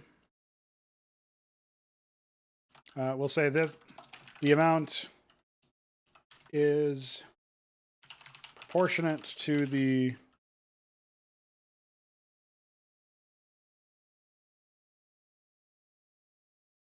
See, the thing is, if you're against a really good player, like how do we represent player skill through a numerical value? Is it through their competitive rating, or if it's a team, like the net competitive rating? Or is it like if I'm at 2,000 competitive rating and I queue with my friend who's at 500 competitive rating, so he's like way worse than I am? And we lose, does that mean that like the enemy team, do they get the average, like a gain proportionate to the average rating between us, or proportionate to the best player on the team? Like, basically, I'm asking like, how are we weighting this stuff? And I feel like it's actually quite hard to like come up with a system that. Maybe it should be average but weighted up. You know what I mean? So the high values would actually be weighted more. Right. I would like to have an actual formula in this case, but I can. Um,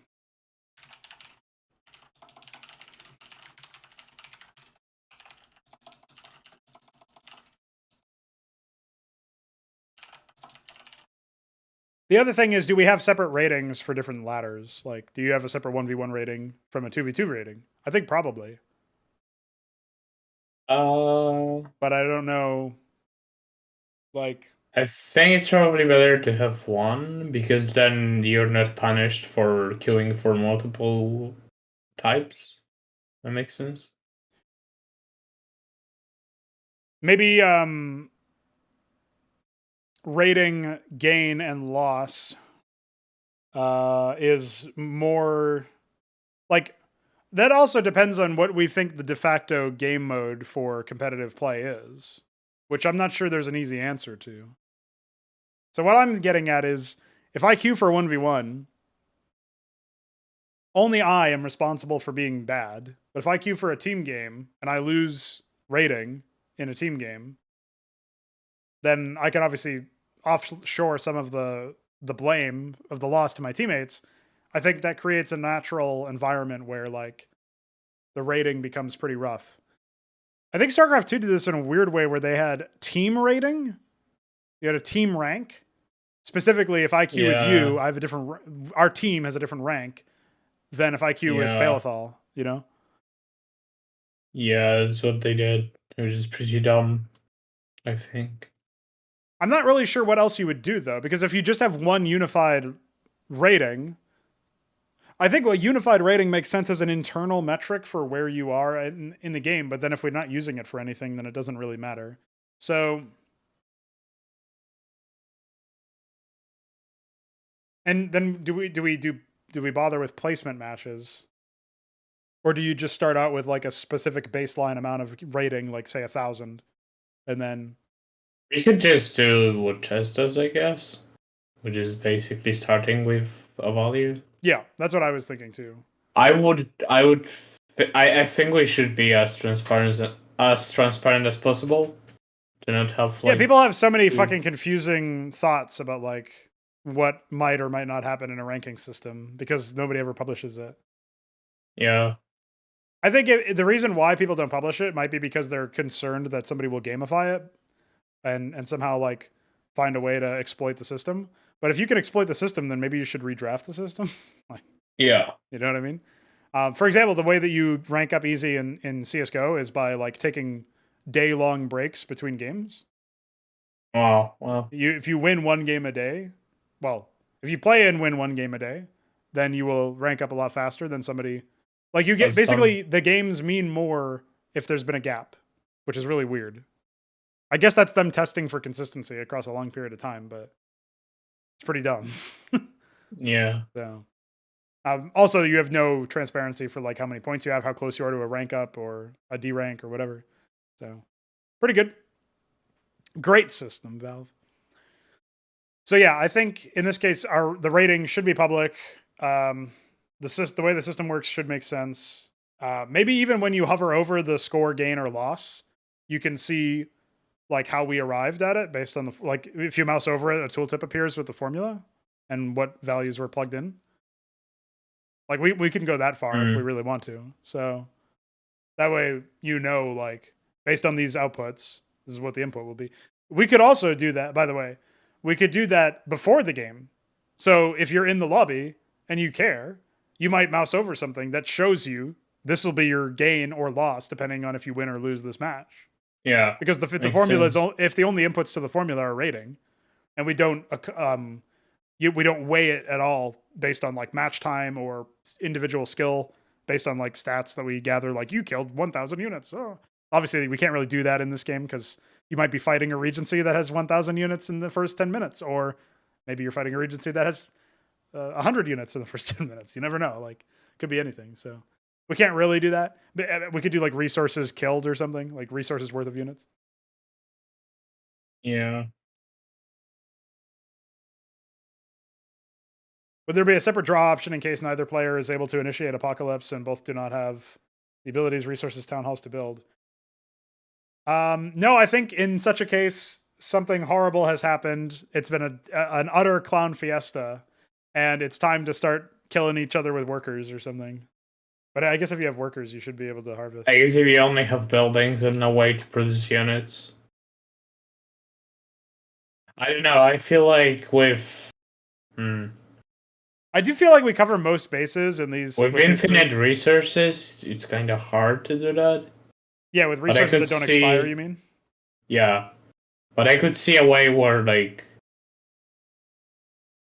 you suicided, like you had a infested Terran, the original one, and you killed the last units of the enemy with it, and you both have only like a supply depot and overlord or something.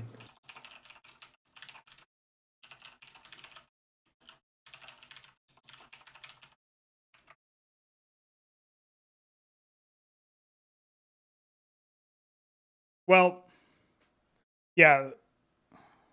What usually happens in those situations, though, in current RTS games? Like, what is is the default just one of you leaves before the other? Is that it? In which game? In like, just imagine a Brood War or StarCraft 2 game where somehow, is it even possible to lose all of your units? I don't think so. You would have to have a neutral threat on the map that kills your last unit or something. Yeah, if you like have a suicidal unit that kills the last unit of the enemy, or if you have AoE damage, or if the missiles perfectly align. No, because whoever launched that missile is still alive, most likely. I don't know of any cases where like the best you could get is if like two people were fighting with a Drakodin in Cosmonarchy, Brood War, and like they both fired their last shot and it killed each other or something. Like that's so fucking unlikely. Yeah, it is, but it might happen. Yeah, I know in StarCraft 2, if you wouldn't mine a resource and not research or build a unit, you would draw after like a few minutes. Yeah, so those are stalemate rules. They exist in chess as well. We can just inherit those, I think.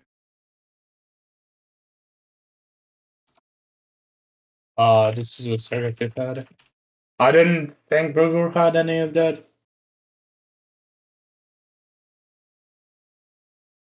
All players are unable to complete any of the following actions: generate income, produce a unit, construct the building, excluding automatic shit, research and upgrade, destroy a building. Why is it 128.57?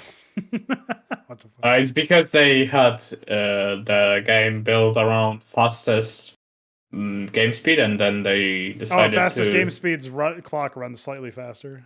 Yeah, and then they decided to convert it to real time, and it became just a fucking madness.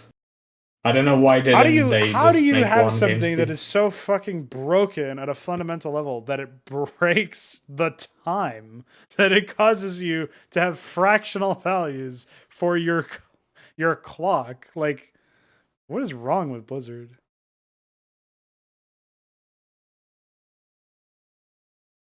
So you have to return resources or otherwise generate.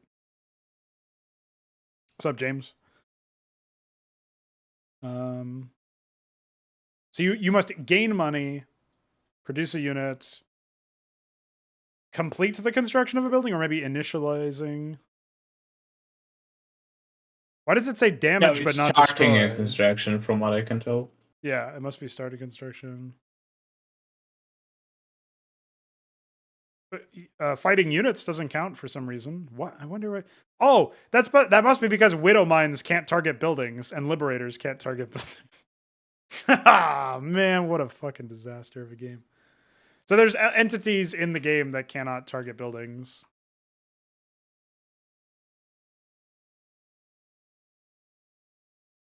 I did do that a few times, James. In StarCraft 2, I used to kill one of my starting... This is back when we started with 6 workers instead of 12.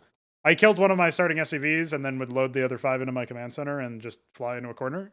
And he would scout me and then just leave. He thought like I didn't connect or something. This is like beta, so they just assumed like they just assumed stupidity. And they were right, but a different kind of stupidity. It was their own. I think I only ever got spotted once that way, by the way. And it was one guy who built like a Mutalisk and killed me with a... Oh. That's why you should have permanent unit dev models. I guess, yeah. Although even then I could have like moved into some obscure location where there's some other like pre-placed doodads and killed them there or something. It's not completely beyond outside the realm of possibility. But yeah, I know what you mean. I mean, you don't even have death models for some units in StarCraft 2. You just explosions. They just buy. They buy, yeah. I imagine like a one of those cork pop sound effects where it's just and then the unit just fucking vanishes. Yeah.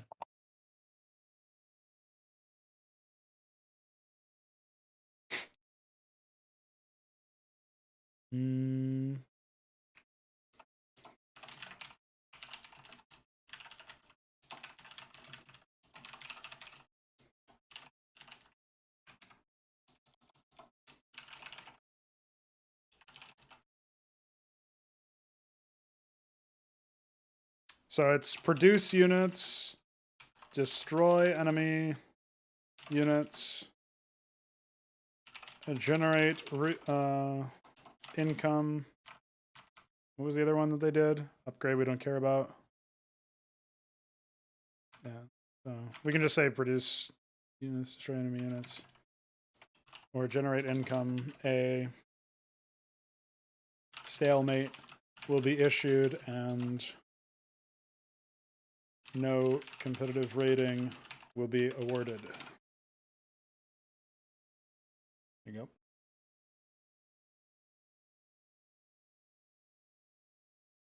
So players achieve victory when when the opposing team owns loses all manners. How should we codify this? I think all manners of unit production, including structures. So this is if they don't have enough resources to build new production facilities. They don't own any production facilities. They don't have any workers. So the resource thing is not necessary because the workers and production facilities would be fine. But if they only have production facilities but no money, I think that would also count. Yeah. Assuming if they have no production, if they have basically like we can create like a tier list or whatever. So it's like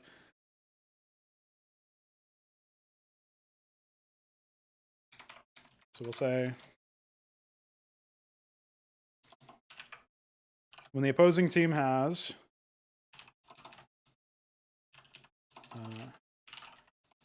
no production structures, no workers,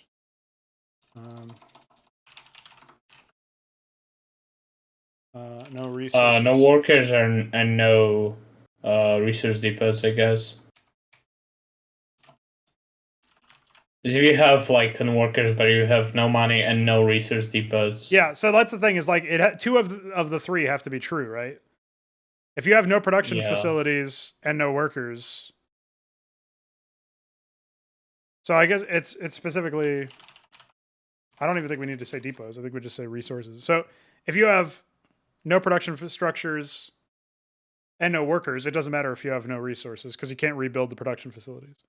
If you have no workers and no resources, then if you have production facilities, it doesn't matter because you can't do anything with them. And if you have no resources and no production facilities, it doesn't matter if you have workers because you're not able to actually build anything with them because you have no money.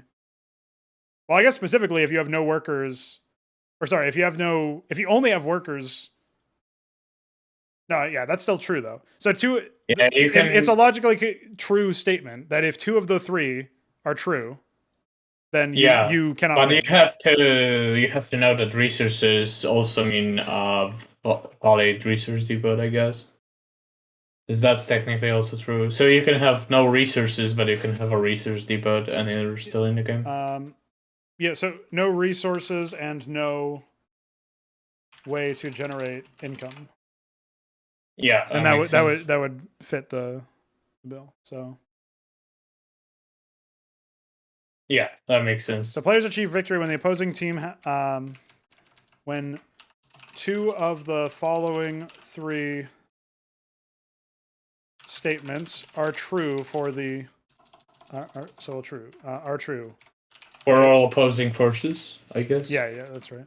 For all opposing forces.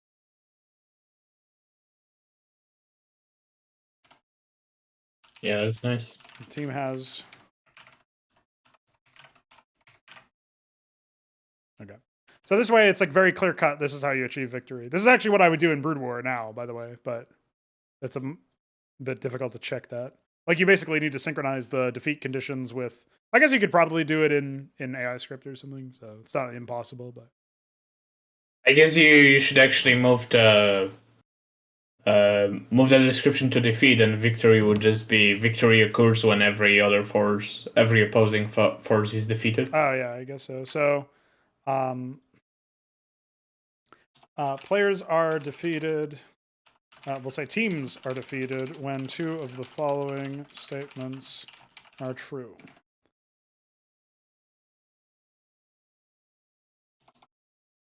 And then victory.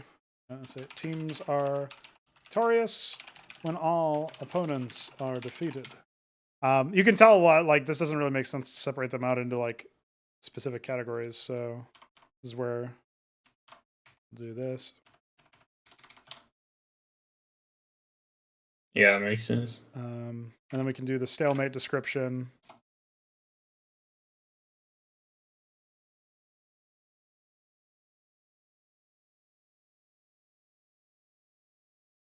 Okay. So basically,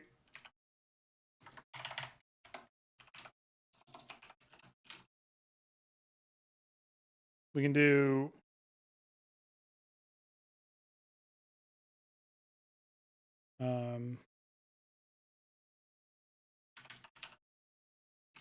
match I don't know, endings. finishing condition. Oh yeah, makes sense.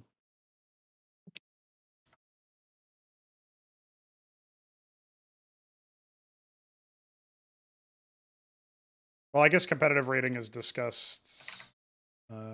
Is referenced in the description for stalemate, so it doesn't really make sense. So I obviously have to talk about apocalypse here, but we'll finish the description about competitive rating. So the amount is proportionate to the average rating of the opposing team, weighted towards higher values if such gaps exist.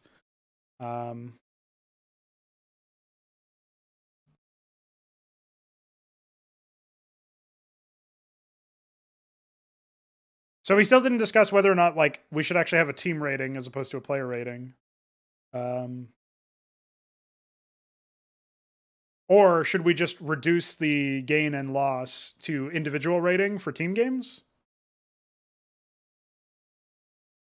Because if we just do that, if we like say divide by the number of players that you have on your team, so if you play 2v2, you earn half as many points, 3v3 as a third, 4v4 as a fourth.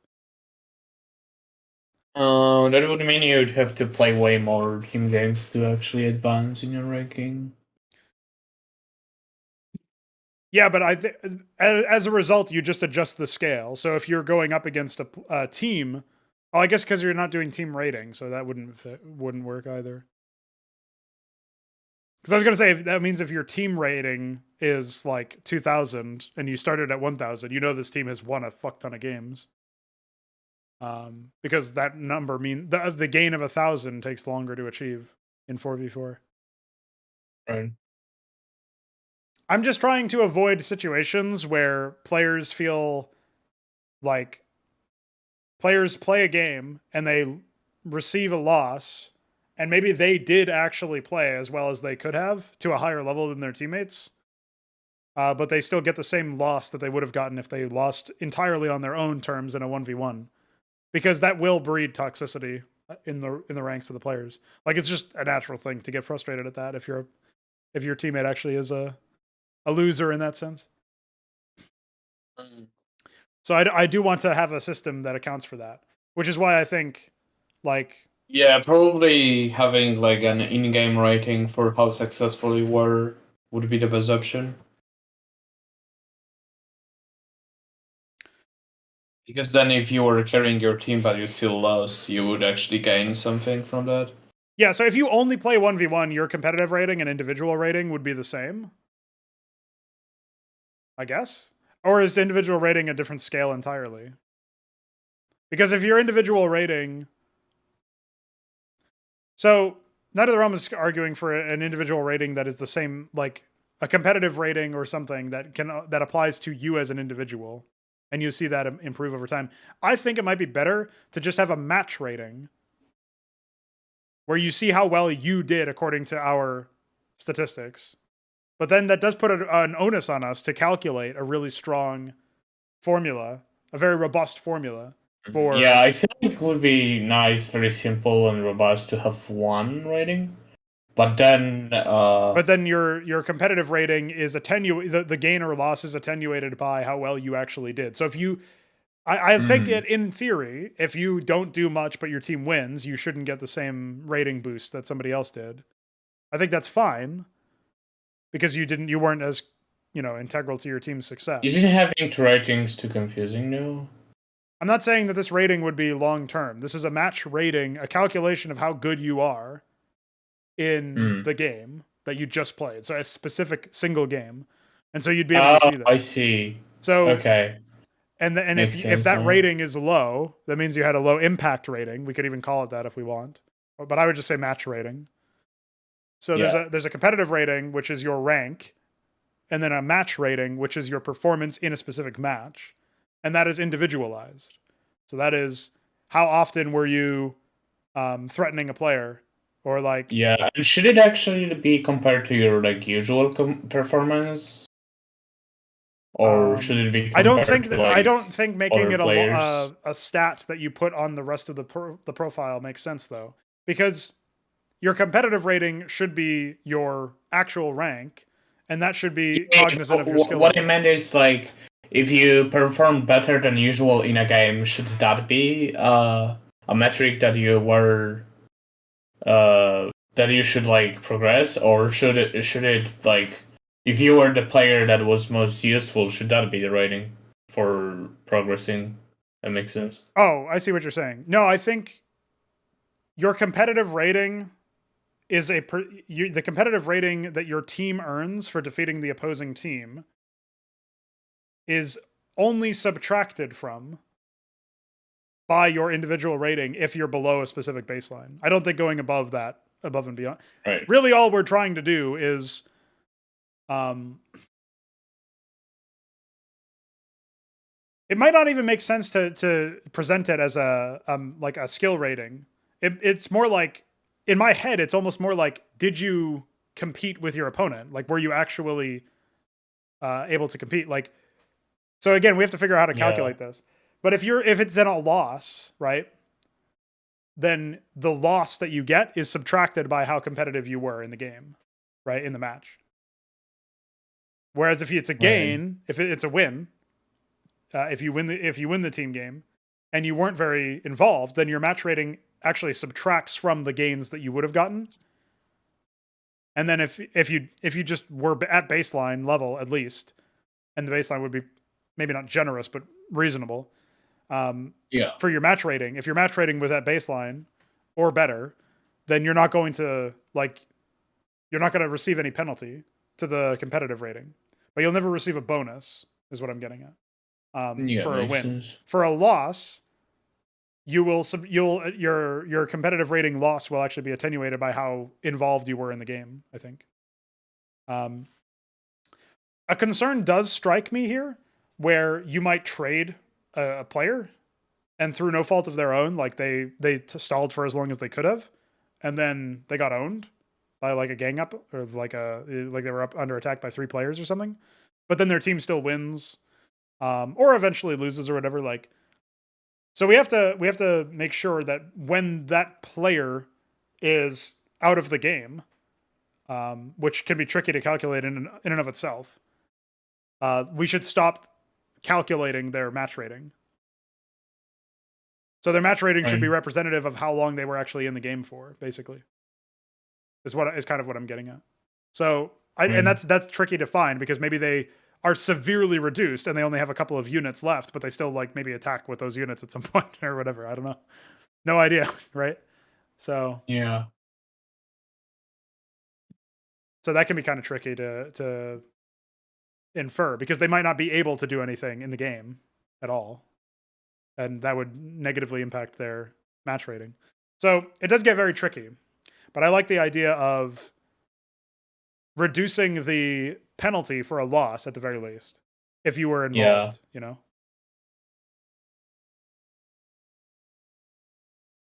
Because to the point behind what people like criticize about Team FFA or whatever, or even just regular FFA, is like they criticize it because there's an element of perceived randomness, even though you could technically scout it all out and account for it.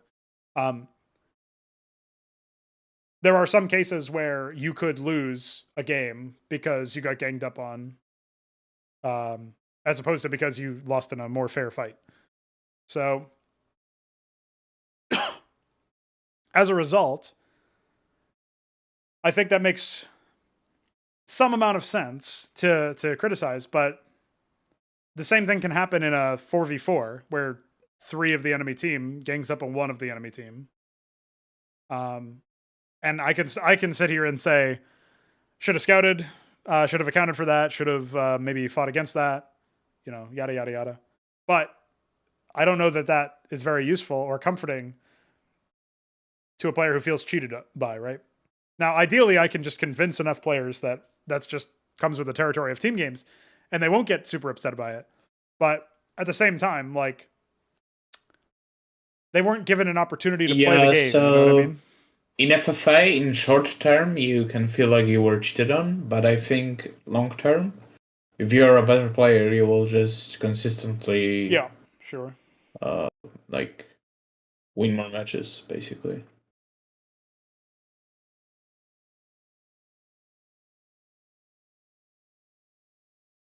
If you have like 2 shit players and one of them gets lucky, it kind of feels bad. But if you're just better than them, even if they get lucky, you still have a fair chance of winning.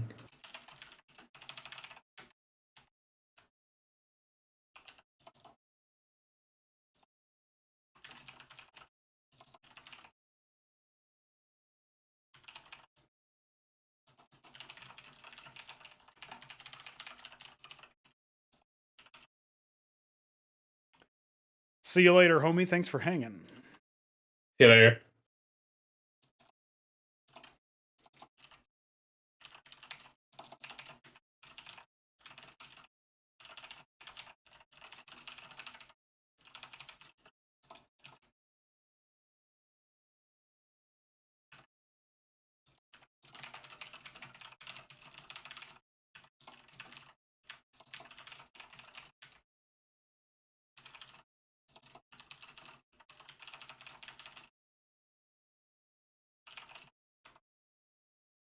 We'll say receive.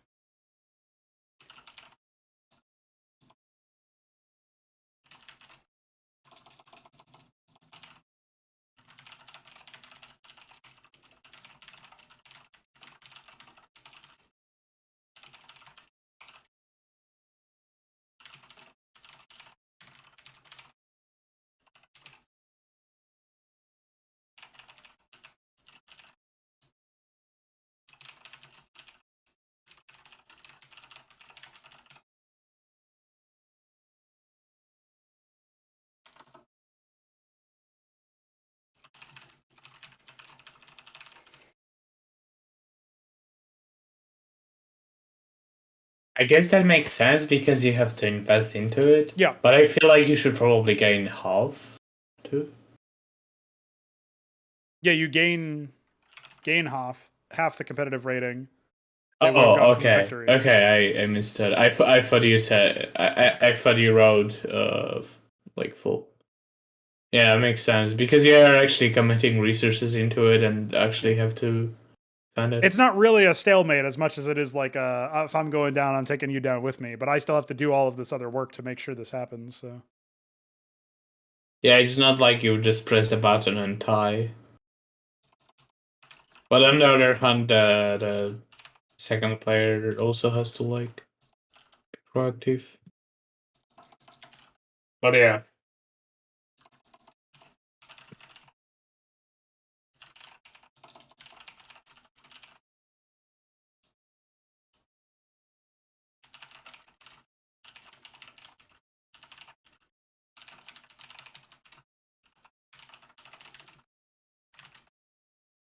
I guess the apocalypse like unit should also be revealed for everyone.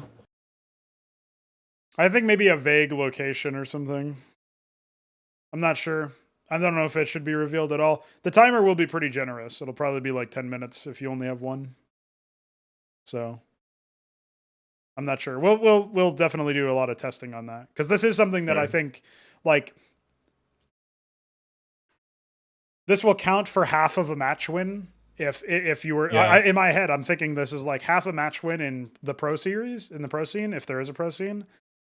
I imagine like say you're playing like a best of 5 or a best of 7 or something. Like this means something. Like if you if you're playing a best of 5 and you're down, like say you trade blows 1-1 and it's map 3, or say it goes the whole distance, you're at map 5, you can still win the whole series by doing an apocalypse, right? Yeah. Whereas if I get an apocalypse in map 2, right, and I've also won map 1, then I'm technically 1.5, but I can still lose the next, like if I lose the next 2 maps, I'm losing the series, and I can then tie it, and we go into some crazy sudden death if I get another apocalypse, right? Like that's a possibility. So there's a lot of crazy shit you could do with this sort of system at the pro series, on the professional level. And I'm just imagining the hype when somebody starts like when a team, say it's a pro team, and it's you could since we're talking fantasy, we can make it as crazy as we want. We can say it was a best of 7 grand finals and they're in the last map and this one's for all the marbles, and this team A's defense has been incredible, and team B, they start whipping out the fucking apocalypse tech and you see them constructing that building and like the observer catches it and zooms in on it or whatever the fuck they do. And like imagine the fucking reactions of the casters and the crowd and the viewers, and like that tells you something, right? That's a pretty next level fucking moment. Yeah, I feel like it's this is probably like a better way of implementing like the I think it was called Wonders in like Age of Empire games, where they were just win for totaling. Yep. And here is like a trade-off basically.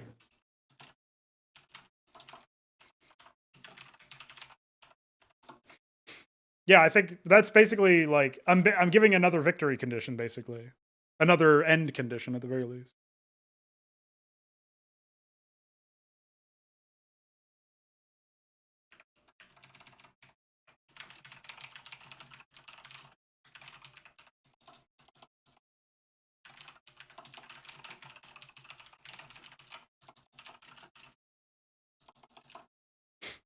Now, the only question I have, the only tricky part is if we have apocalypse technology and I'm in a 1v1, say, for the sake of argument, and my opponent builds an apocalypse tech, like a structure or whatever. What if I build one, who gets the credit? I think it's probably whoever had it first. But if I build one and then destroy his, then the apocalypse goes off. I guess I got it because it's whoever's had the longest, like whoever had the oldest apocalypse unit. Basically, whichever does nice first, I think. Yeah, it's not really detonation though. This is like reducing the structural integrity. It's different for every regency. Like the Cathethrons will just be like swallowing up the whole map in a black hole, but they need to generate the singularity first or something.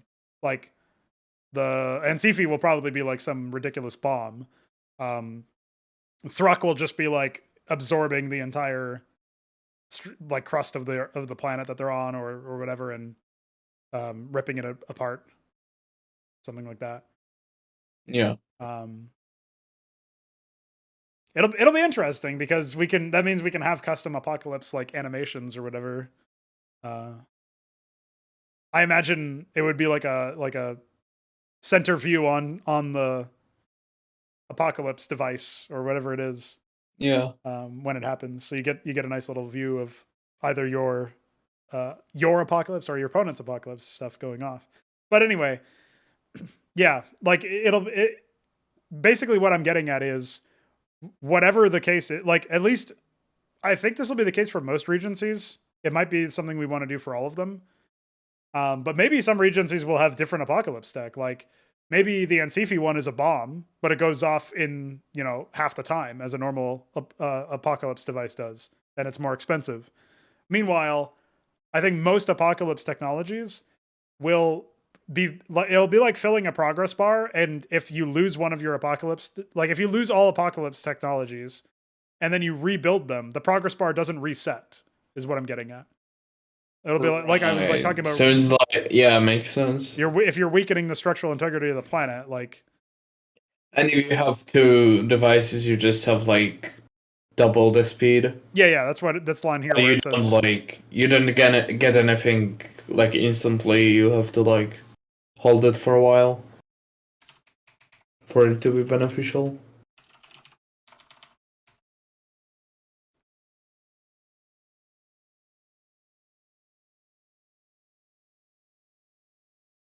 yeah. So then we'll say.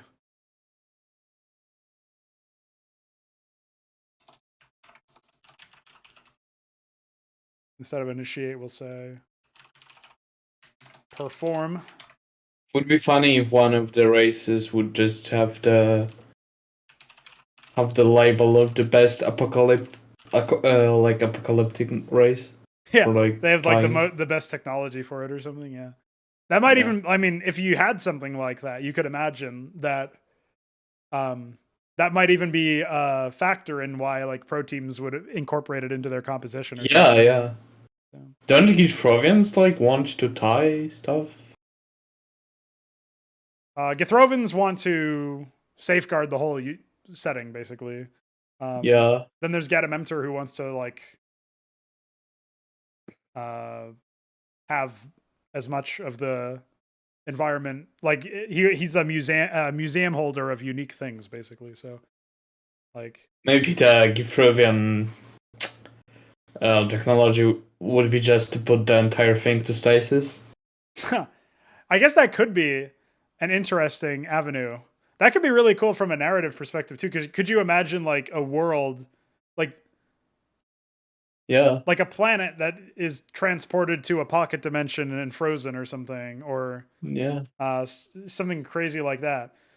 Because then you could have a situation where like that planet gets pulled out later, like millennia later, and so you could actually have like, we had like a throw of an apocalypse happened here, something like, I don't know what they'd call it something different, obviously, but because I was initially going to go down the route of like they deploy unspeakable technology and that's how they do it, and it's like because it would be a super unspeakable act, but it's probably something we would have for Solar Throne. Yeah, I was going to say that already overlaps a bit with my idea for the Solar Throne, and your idea for the Githrovan makes more sense because like they're trying to preserve shit as much as possible. So, yeah, it makes sense to me. I think Gadamemter would probably just like absorb the entire planet somehow. But I don't know how that would be considered apocalyptic for his forces, so I'll have to think about that. Maybe it would be like, I don't know. It might be like poisoning the planet or something, so it can't be survived by. But then that's not necessarily apocalyptic for everything, so yeah, think about that. Oh yeah, so an apocalypse is credited to the team that owns the oldest.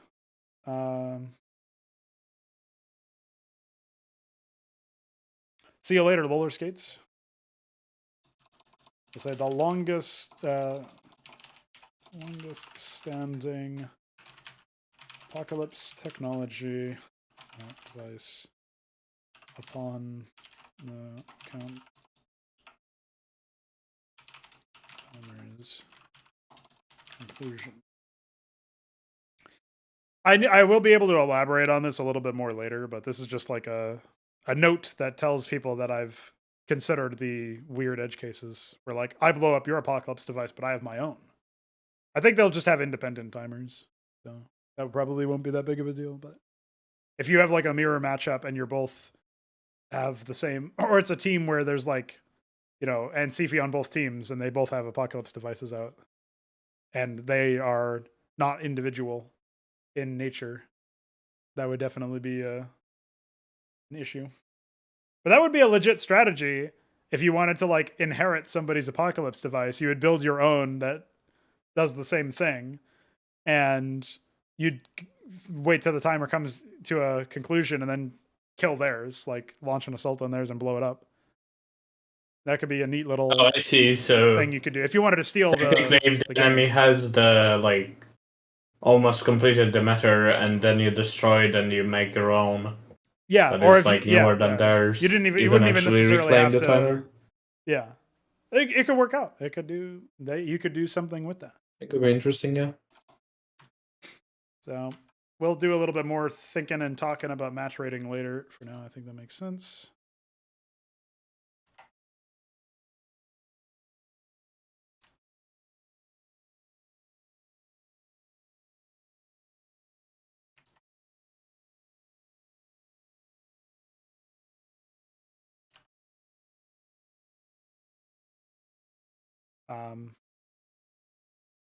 Yeah.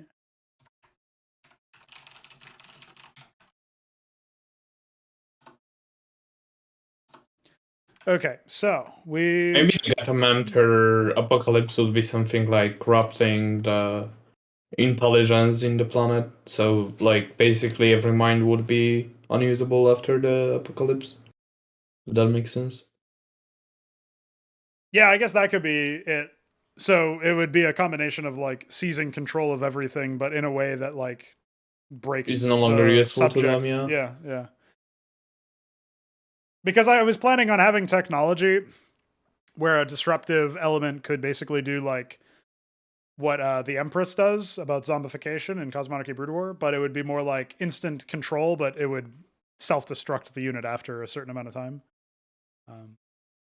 I guess it would be more akin to like the Mind Tyrant if you have, if instead of the energy depleting resulting in the unit returning to the owner, the energy depleting results in the unit dying, the victim dying.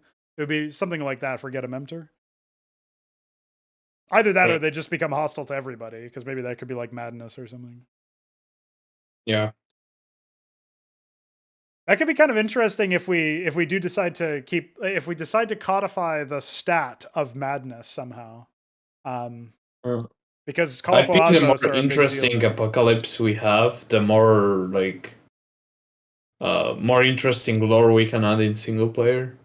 Yeah, because I mean, AI enemies might start deploying this thing, The thing is, I don't know if it would ever be used. If it would ever be a legit victory condition to use Apocalypse.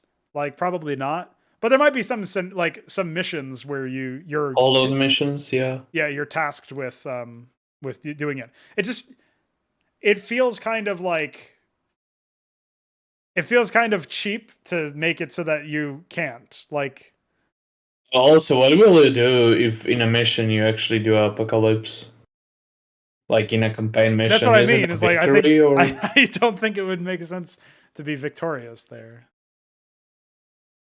And so you kind of have this like giant like mechanic. Yeah, also imagine if you have like, oh, I want to secure this facility. I will destroy it. I will destroy this whole star system. Yeah, it's pretty reasonable. So yeah, I don't know about that one. Maybe it will just be dependent on the objective. Yeah, I think there will be there's at least one mission probably that will have that involves using like your victory condition is to successfully perform an apocalypse, but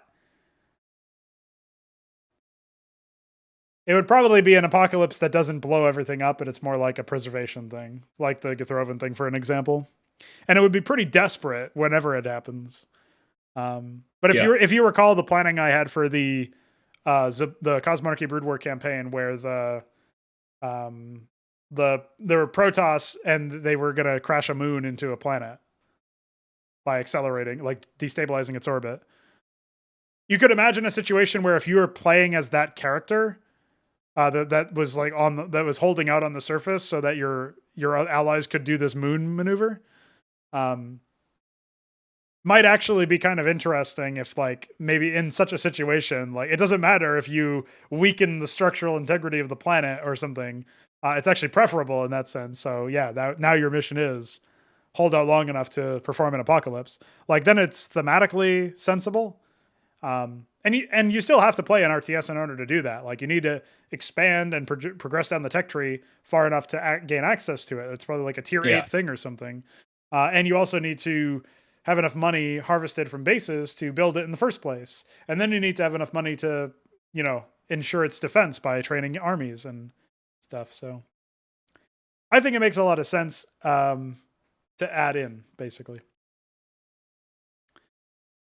So we've done that. I have to use the bathroom, so I shall be right back. Feel free to yell at chat. I'm yelling at the chat. Hi guys. I don't know if anyone is watching at the time, but hi.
You. Hi. All right, Viker. Up next on my itinerary, I'm looking at Antikythera. Oh. Okay. I'm also eating a bit of chicken. I think after that I'll probably go sleep, but I can stay for that, I guess. Okay.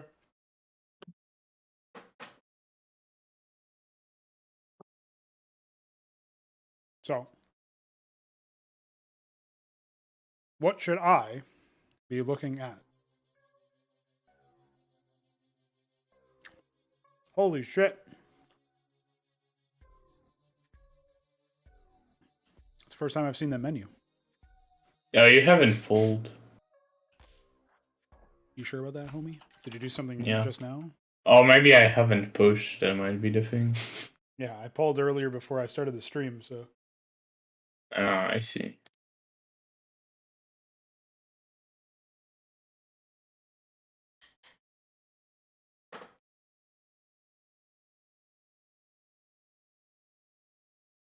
Oh my god, why is Visual Studio so slow?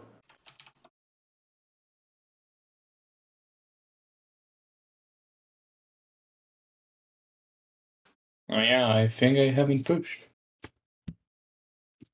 Ah, it's because I have the pull. Okay. Ugh, you. Should be up.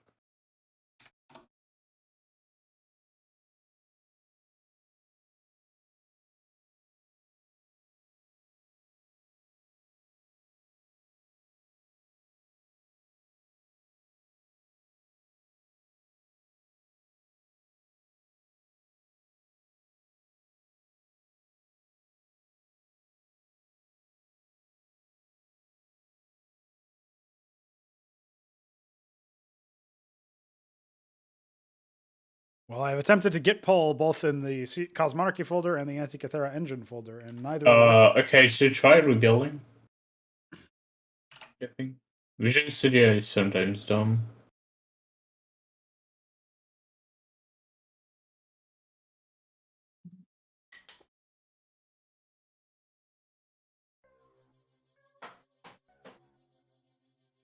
Oh, shit.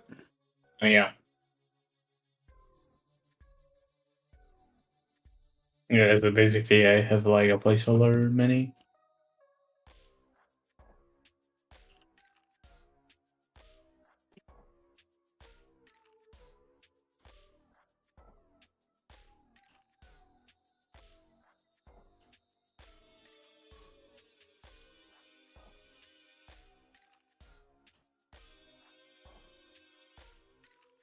Oh, wait, what is mask, by the way? For cliffs. Oh, okay. Yeah, we probably need a more easy system for that at some point. Yeah, What is probably. this?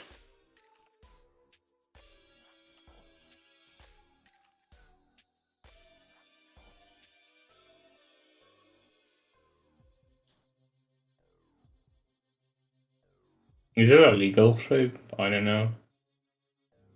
No. In SCM draft, it would be.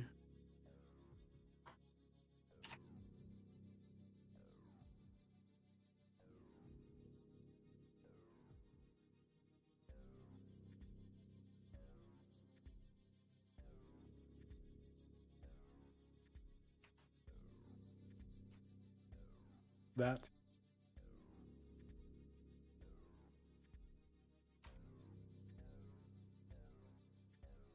Yeah, one should be possible.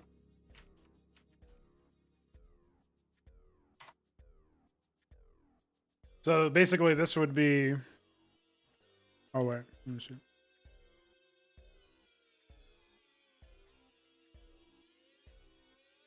All right, I can just do this, right? How do I? Yeah, you can minimize screen. Ah. Click. Yeah, actually, that should be fine. So basically, the. What did you randomize? No, it's still broken. This should be north inner corner, and this should be south inner corner. But I don't know if we have those. defined.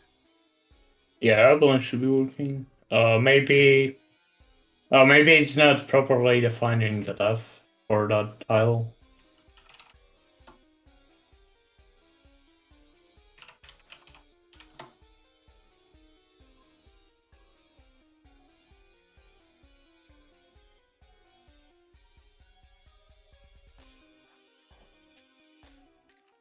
North inner east thin and north inner west thin. I don't have south inner west thin or whatever, but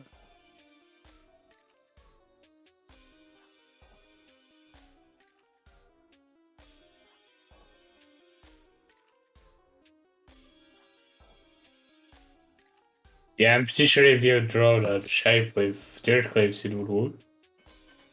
I know dirt cliffs are defined probably.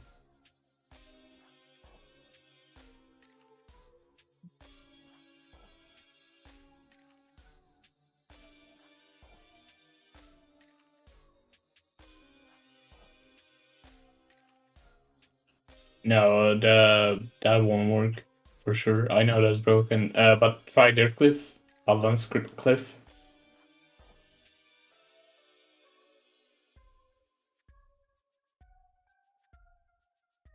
I guess you would want a new layer.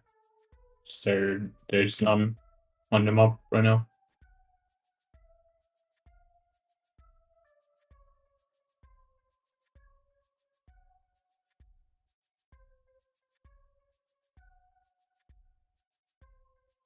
Yeah, it works.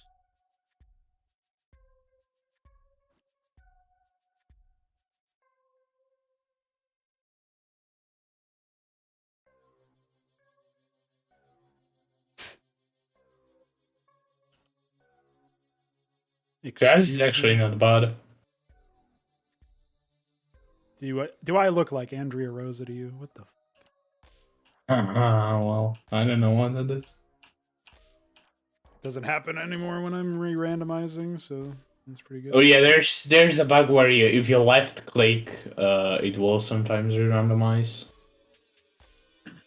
Oh, I didn't really. I just released left click. Maybe it's right click and then left click. I know there's like a. Yeah. No, there's a bug with that. Yeah, it happened over here too. Yeah, it's just a bug they have to fix.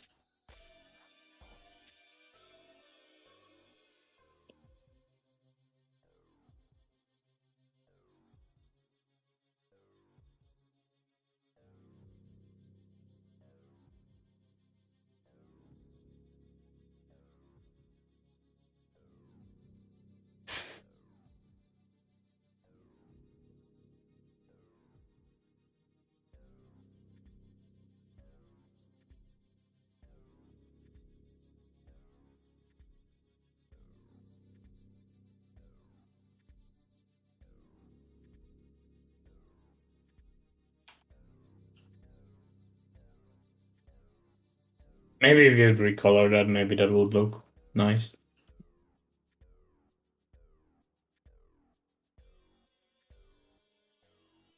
You'd have to do that in mask.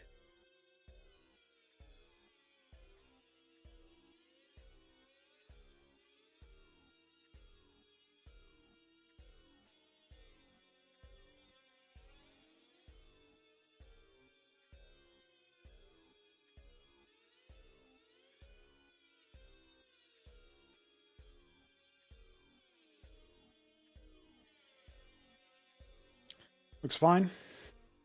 Yeah. Probably a bit jank on this middle tile. I would want to re-roll for the center tile there. Yeah, it's fine. You should be able to like just select which tile variant you want, I imagine. Mm-hmm.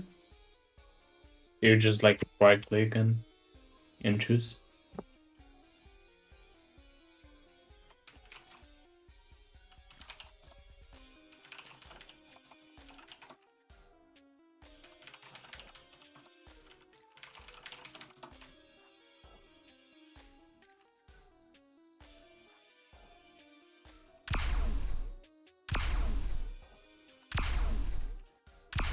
Oh yeah, it has the intervention missiles thing. We don't support multiple weapons on one unit yet, I guess.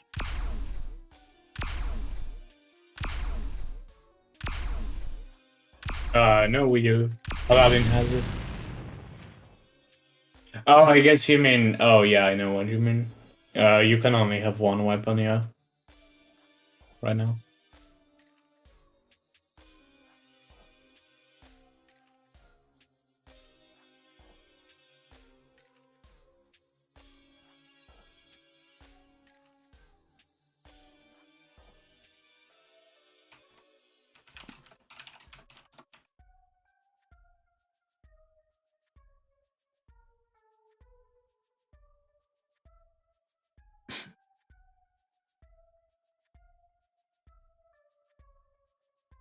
What's up, Hoop? It's not that difficult, as far as I know. It's just something we have Yeah. to modify in the data structure.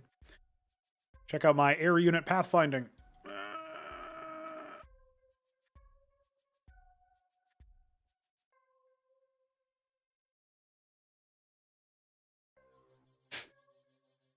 Yeah, unit to unit pathfinding isn't the greatest, but. Well, they did kiss, so. Hmm?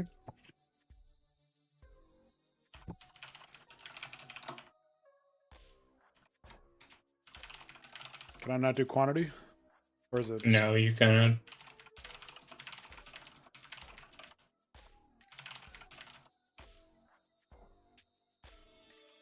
You can just click H and then middle mouse click the middle disk.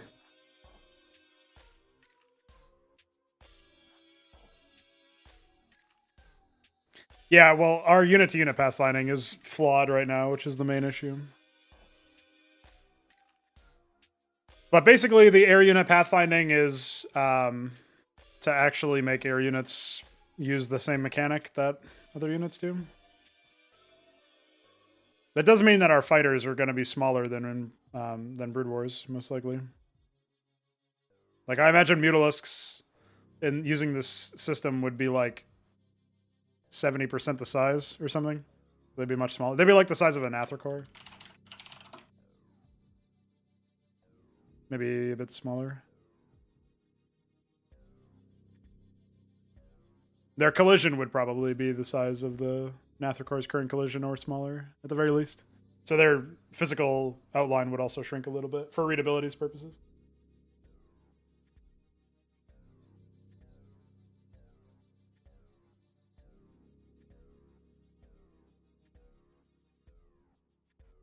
Yeah, we're running the game at a higher frame rate, so.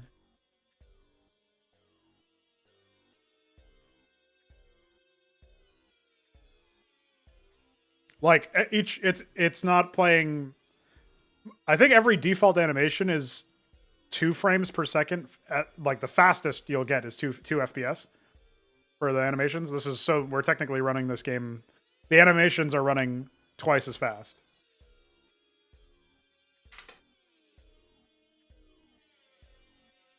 I mean, technically we're running at the same TPS, so if you had configured them the same, they would be fine, I think.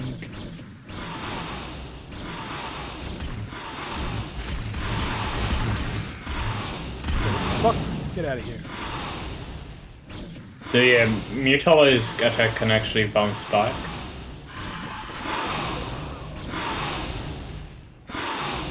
Oh, I see. That's fair. Yeah, if the unit is the closest unit after the bounce, you will bounce back. Yeah, you just need a game rule that says don't do that. This is fucked. Yeah, the shape is involved.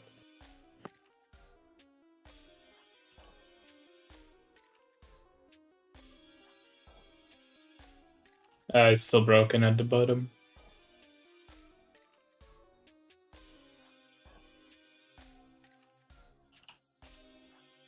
Good prank. Yeah, and the wolf.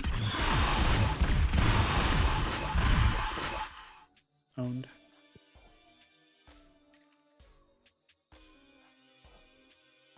Fog of War units. Epic.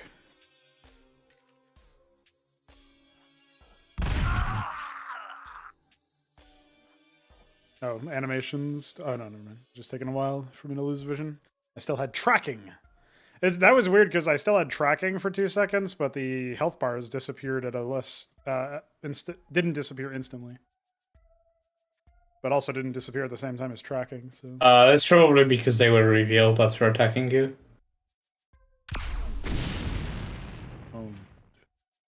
Oh. Obviously, pylons don't do anything actually. Nice audio.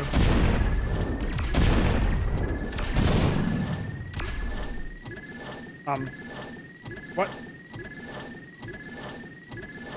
Excuse me? What? The unit didn't die, but it vanished and it's still attacking me very slowly. Wonder what that is.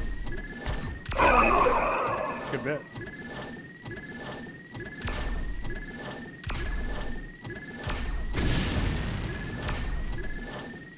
Alright. Oh. Okay. What the fuck? No, that's a good bug, whatever that is. I never found it. What would it be? I don't know, man. That was pretty good.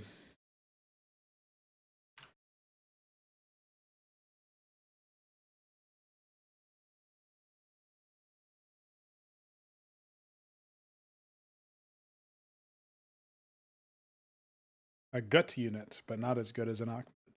Oh, the command card thing is no longer a plan thing. It's actually to be deleted. Command card thing. Oh. Yeah, at the bottom. Oh, okay. Yeah, you said you couldn't get nesting to work, but your new method is supposed to be easier than this? Yeah. Okay. Anything else you want me to investigate while I'm here?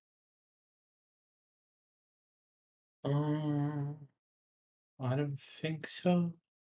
I know you've seen the symmetry. I think you've seen the doodads. I mean, they Yeah. aren't really complicated. Yeah, I just have to do data entry and asset processing on a bunch of them, and then Yeah. doodads will be able to be placed. I vaguely recall you saying that there was a way to lock it to tiles for ramps and stuff, but other things can be placed per pixel, or is that just something we plan on adding? If you hold shift, it's per pixel, and if you don't, it defaults to grid. We might want to do grid, we might want to make the grid more fine, like sooner rather than later.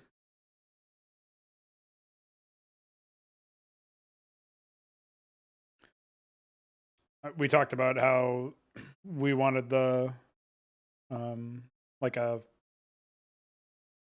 4 times smaller grid or something. Yeah, but I don't know how. I have no idea how I would do the tile generation then. It would be done the same way.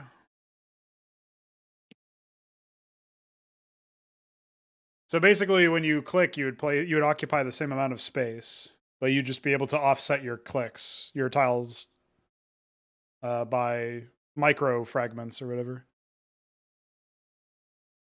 instead of the full grid space that they take up.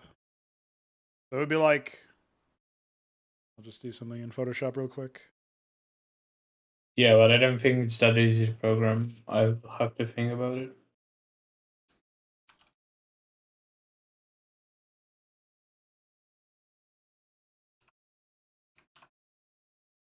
So if I place a tile,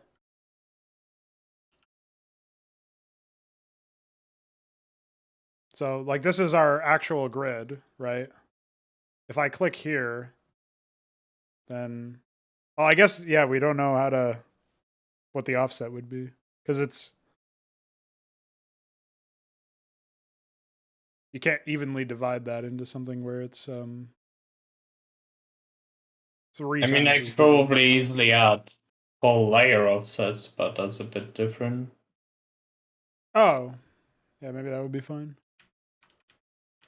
So you like basically offset the layer by few pixels if you would need.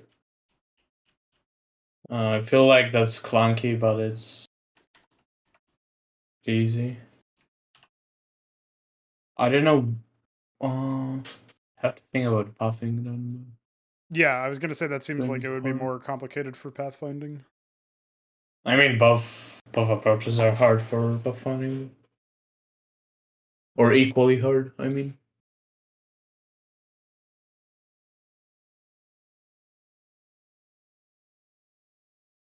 Okay. I know you also wanted to talk about the whole founding thing. The Yeah, folk I wanted developed. to discuss potential, like, actual plan for Kickstarter stuff publicly because I haven't done that. Yeah. I've only talked about it sort of behind the scenes, So but yeah, while I'm still here, we could do that, I guess. it's just something. I mean, I haven't really come to any different conclusions or had any radically different ideas than what we've talked about behind the scenes week. So, like, the plan was that you would have tiers. The first tier would be, well, I suppose there would be a small supporter tier that would be like $5 or something, where there wouldn't really be much of anything. It would just be like your generosity is appreciated. But the $20 tier would be getting a copy of the game, technically at a discount. Um, so that would be what you would get when we come out with a game. You get a copy of it. At $40, you would get a copy of the game, and you would get all future DLC for free. So as long as we release 4 DLCs, you get your money's worth. And if we continue to release more, as we have planned, at least 7, you'd technically make out by $15 in raw value based on the product cost. At $60, you'd get and all subsequent increases of $20, you would get an extra copy of the game to hand out to your friends. So you would, if you donated $80 to or if you funded by $80, you would be looking at 2 free keys of the game, and that would obviously be an incentive to encourage, like, if you have the money to throw around and you want to throw around more money, you would be um, capable of like handing off keys to your friends when the game does come out. So theoretically, like, the people who are going to spend the most money are also going to be the most what would you call it, vocal about their support, and most likely to spread the word because they've got a financial investment in it as well. So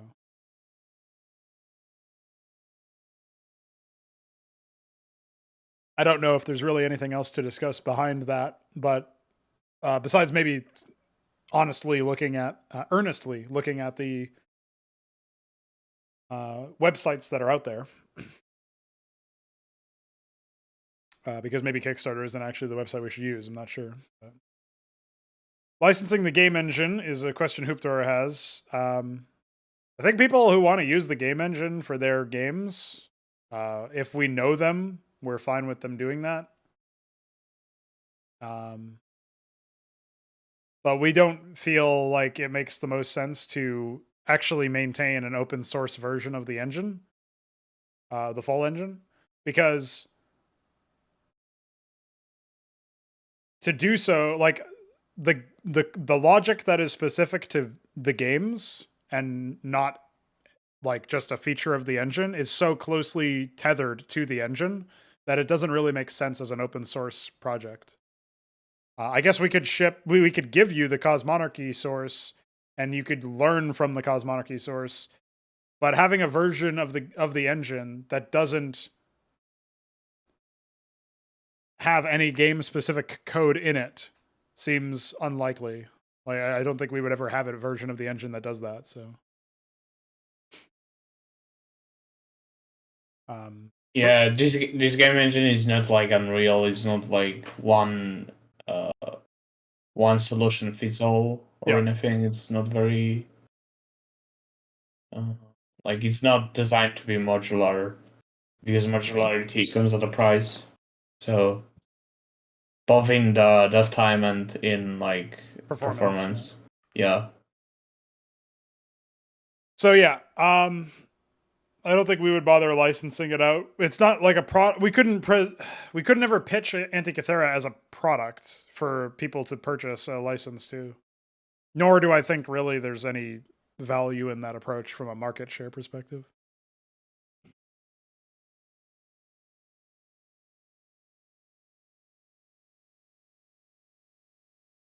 But we were considering like giving source code to people that bought the game, but we also had the concern about like cheaters learning from the source code, so we'll actually have to research that on when it's closer to release, I think. yeah, I mean, if we go back to the meta page, there is a line about the source code where you get a non-commercial license to the source code of all Xibalba titles. That might just get removed later on, and maybe we don't provide that. I don't know. I think open sourcing your code from a philosophical standpoint makes a lot of sense, but there are a lot of veritable downsides to doing that from a video game perspective. You can open source it and provide it as is and not have to bother with supporting it, but then you still have to deal with people who are trying to be nefarious actors. You know, you're opening the door for low effort cheats and hacks. So I don't know if that makes the most sense, but all it takes is one person who we give the source code to on a more friendly basis to just leak it out somewhere else for that to not matter. So maybe it's pointless to even bother hiding it. But I think we wouldn't want the source code to be hidden from content developers. So not sure. That'll be something we look at a little bit later.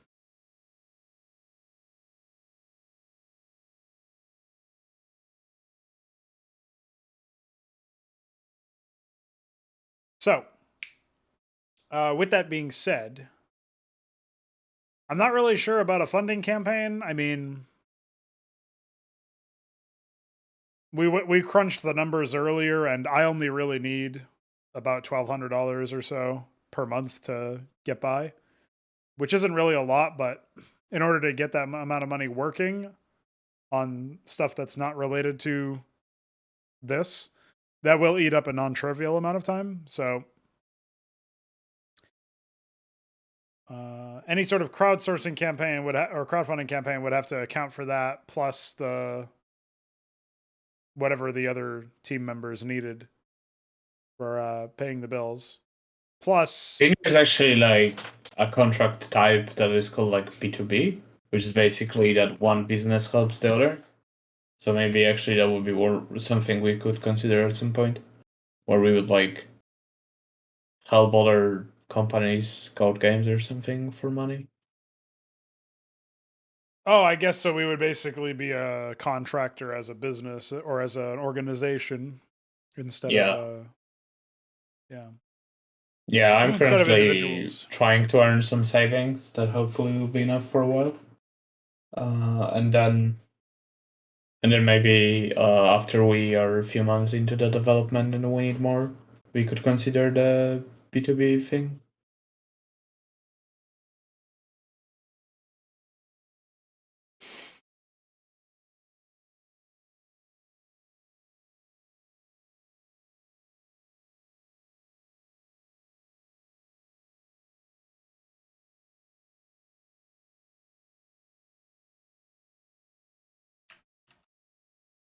Yeah, we'll have to think about all of the contributing factors there. I think the crowdsourcing angle or crowdfunding angle, we can only even bother entertaining that in a context where we actually have a demo that's not just other people's assets, right? I don't mind Yeah. using footage of like StarCraft in a trailer or something for the Kickstarter as like a return to the golden age sort of angle. We might end up taking from a marketing perspective, but yeah. It's rough. It's a situation where we need a little bit more time, and maybe not just a little bit more time, so that we can get enough visual assets of our own put into the game from the perspective of designing like our own RTS. So people know this isn't just some weird like mod, basically.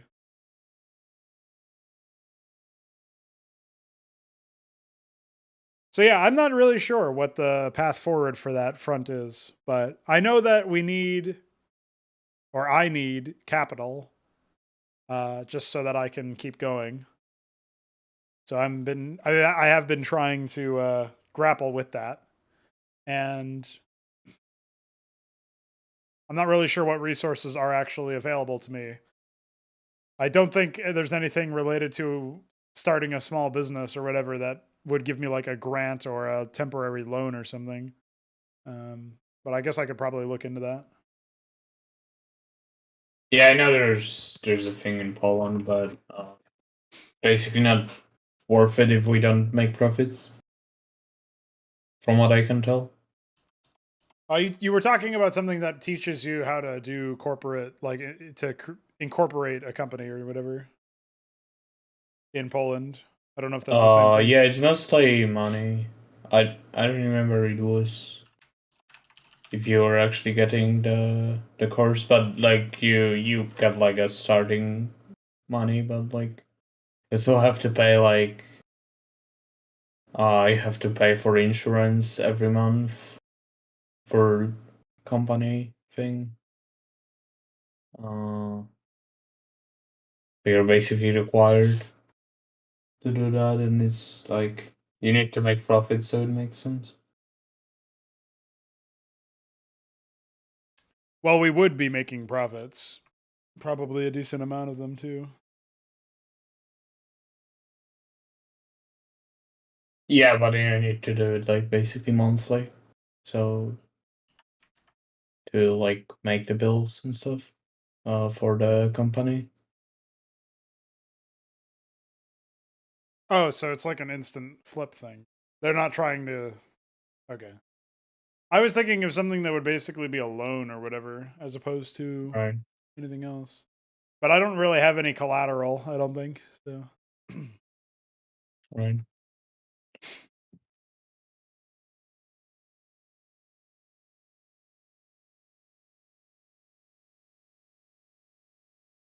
so yeah, I'll think about that. Once we get past the perspective of like talking about the Kickstarter funding or whatever the fuck we're doing, like we basically need to set our sights on having a demo, which is where we're going right now anyway. And then besides the tech demo aspect of what we've got coming up, where we have full RTS mechanics and data entry completed for abilities and for orders and stuff, and can basically do fraud nights inside the new engine, which means like pathfinding optimizations, networking optimizations. Once we get past that point, if we transition most of our efforts into art assets, then at the end of that pass, we can probably have, you know, maybe a couple, like, say, like, tier, maybe our first goal would be to make upstart level, like, tiers 1 through 3 for all of the regencies or something, like the 6 regencies. I don't know. I think our first goal would just be to get, like, one regency somewhat up and running. And once we have that, we can do, you know, more. And if we could if we could start the Kickstarter after every retail regency has some visual presence in the game, that would be most ideal because then we've demonstrated that we're like at least say 30% done with every retail regency. So we are pretty far along there. And that would be a good point to start. But that does feel pretty far away because of all of the art assets that would be necessary. And uh, the engine itself isn't even ready for those steps to be taken yet. So we need to figure that one out. Yeah. Anyway, I know you've got to go get ready for bed and all that. and then you're doing your thing. So I don't know when you're next available, you think, for some Antikythera progress, but I will probably be free tomorrow around the same time I started my stream today, maybe a bit earlier. So maybe like 9 p.m. Yeah, your I time. probably will. I'll let you know. Sure. Doesn't have to be a stream, but maybe we can hop in a call and I'll do some data entry. Yeah, makes sense. Okay. Thanks for the talk today. And see you tomorrow. See ya tomorrow, homie. Bye, guys.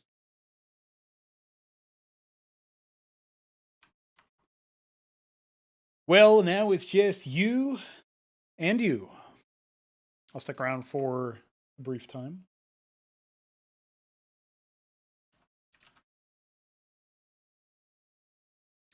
All right, I did say I wanted to do some Makrel-Daas tech map stuff, so we'll take a look at them.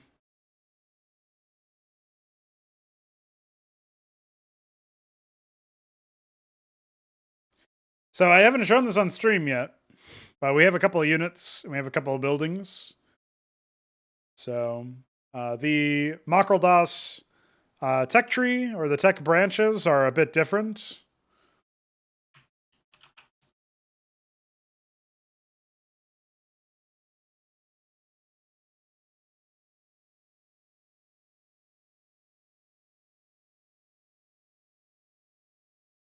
Close some stuff here.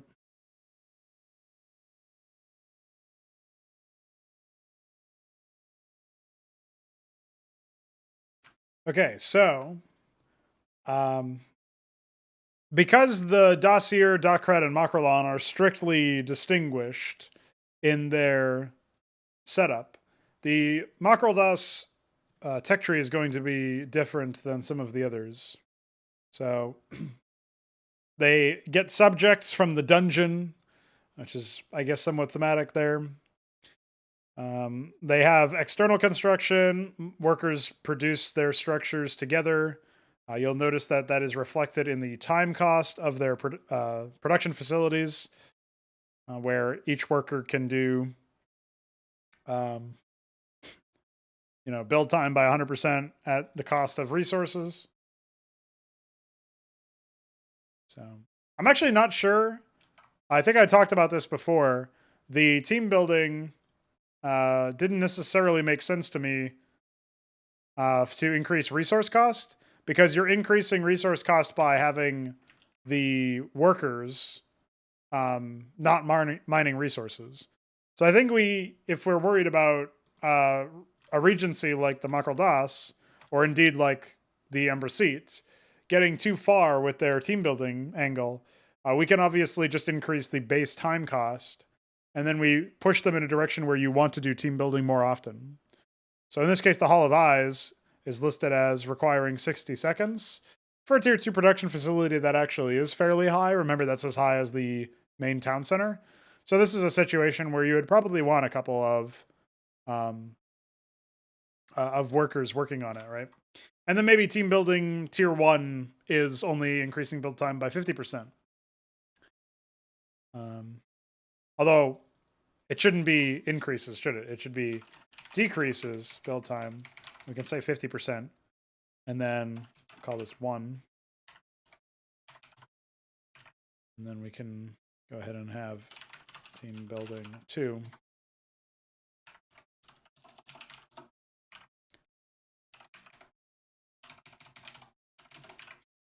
And there you go. So we've adjusted those rules. I think that's fine.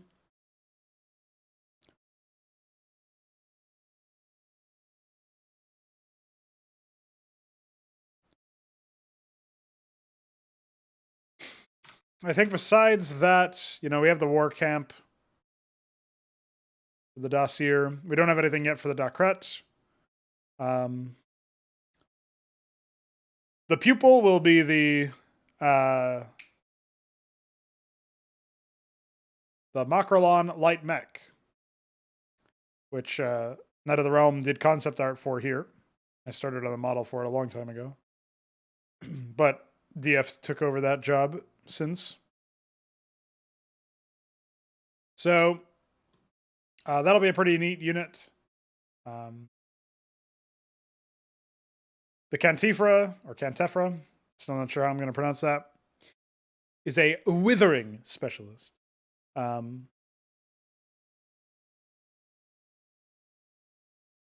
Poisons the ground if a victim dies while afflicted by its passive. I'm still not sure how long I think the passive will need to be cleansed, basically. So you can heal through it, and if you heal to full HP, you cleanse the debuff, which is a game rule.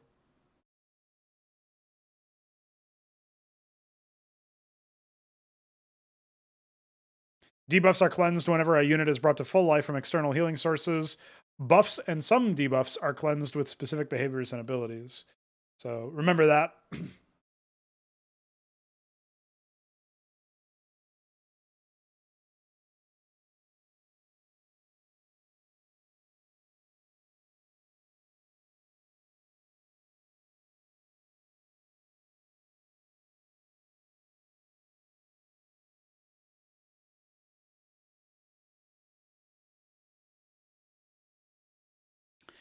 Still blowing my nose from a cold that I've mostly gotten over and have been in that state of being for quite a while now. So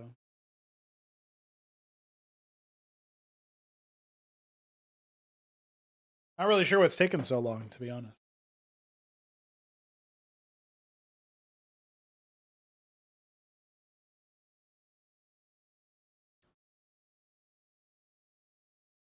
So I think if we were going to go the direction of adjusting or fleshing out the Makrel-Daas a bit, I would definitely want to start by codifying their tech up paths, right? So if we go to Makrel-Daas, multi-branch segmented tech progression, central tech structures, unlocking whole tiers. Fairly common then. It's basically like the NCFI. So these guys should be fairly set in that respect. However, I think their workers will play a pretty large part in what you can and can't build. Right now, the internal justification for that is that your builders at the beginning of the game, the low tier builders, they're going to be pretty dumb. I'll put it to you that way. So they cannot be the ones to initiate construction of something that is too complicated. As a result, you're not likely to get... Yeah, you're just not likely to get like really high tier stuff out of the tier 1 workers, for example. So in order to build additional production facilities and other higher tier stuff, you're going to need more advanced builders. Eventually, the Docret will take over the building duties, and these will be like essentially remotely piloted by Makrelon engineers, if you will, or architects, as opposed to, giving commands to these brutes that can't be very precise. So it's stuff like that, I think, that makes sense. I like the Hall of Eyes having proxy observance with the passive. I think that's a neat little mechanic. Notably, it cannot, it won't benefit from the same thing. So if it's the only unit in the area, it won't be able to detect anything. Which is like a very small little flourish. But okay, let's figure out what we're doing for the rest of them.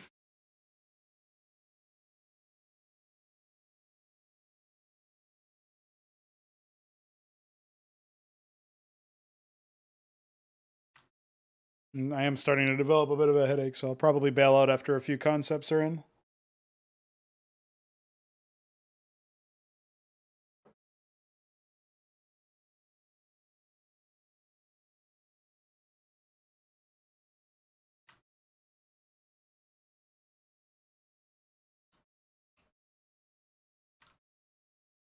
Oh, that's a classic.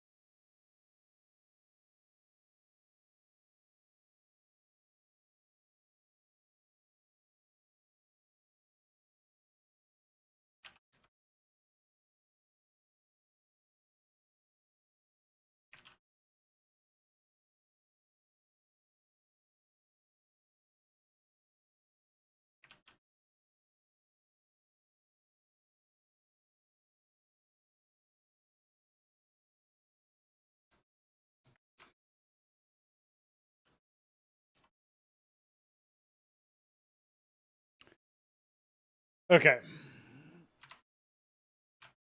So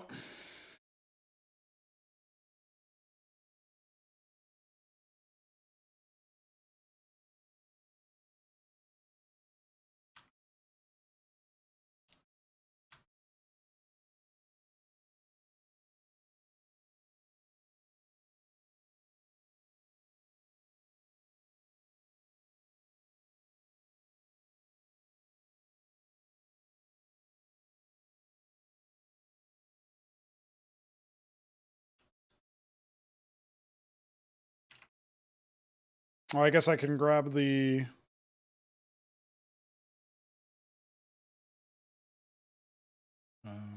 this.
I'm not sure how many of the names I'll be using are going to even be English words in the first place. Um, that is a bit of an issue from the perspective of scalability. That is a bit of a concern I have, but I guess we'll have to wait and see.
Not really sure what kinds of projectiles the Makrel-Daas will have access to. I imagine they're going to be very pragmatic with the stuff that they have. Very simple. They have to be very low complexity whenever it concerns the dossier. So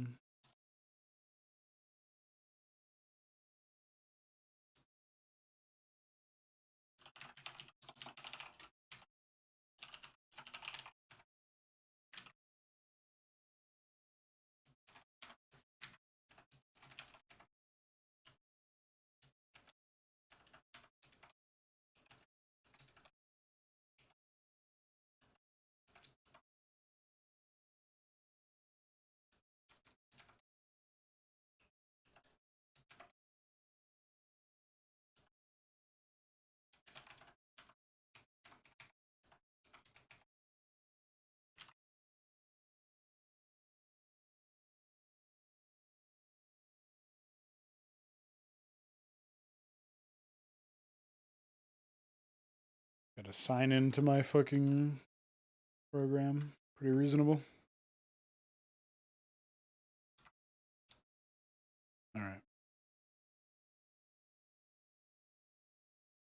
The fuck?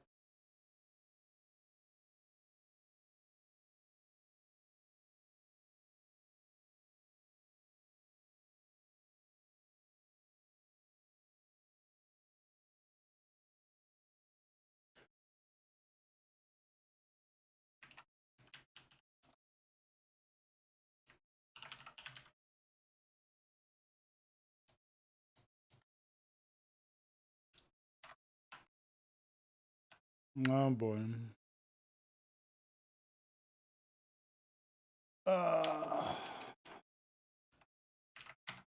Owned.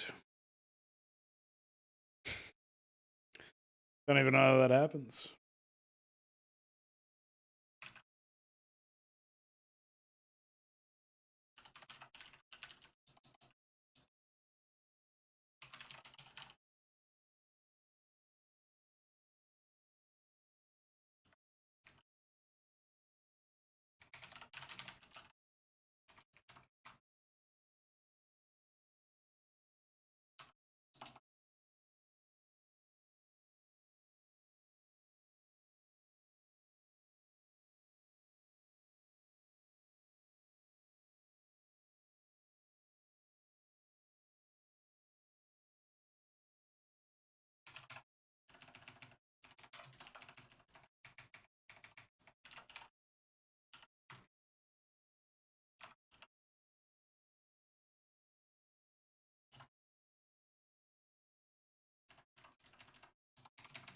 Oh, this seems wrong. I'm almost certain the war camp was not supposed to have the same cost as the Hall of Eyes.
Maybe this one won't be a resource depot, but we'll have like a higher tier one be, perhaps. It's an idea.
Fucking ramp icon. Forgot about that one.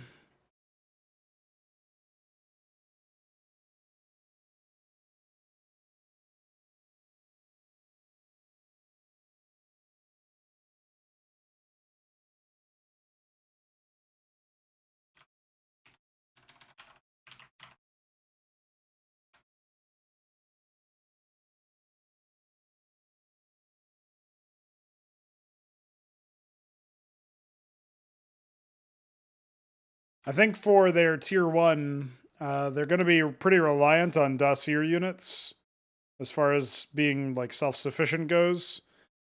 They won't have any Makrel-Daas units until tier 2. So the Docret are going to be mostly supportive and like combat specialist in nature, while the dossier will be like more readily able to respond to a variety of threats. That's the going plan anyway, the going logic.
I think it's a pretty reasonable, interesting concept in general.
This is where I need to go take a look at the Antikythera.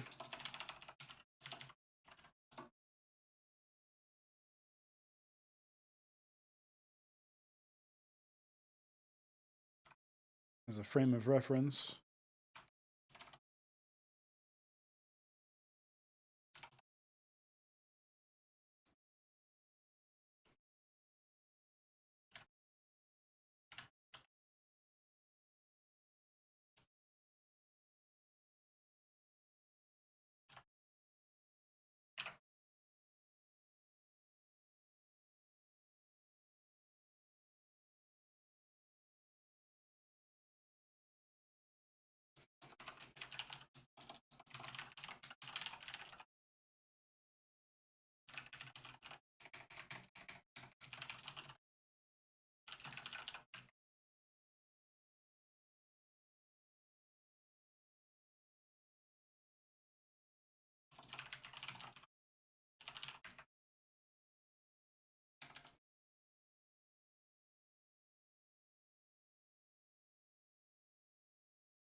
Oh, did I not actually modify this? Oh, I did. I must have grabbed the pupil rifle by mistake.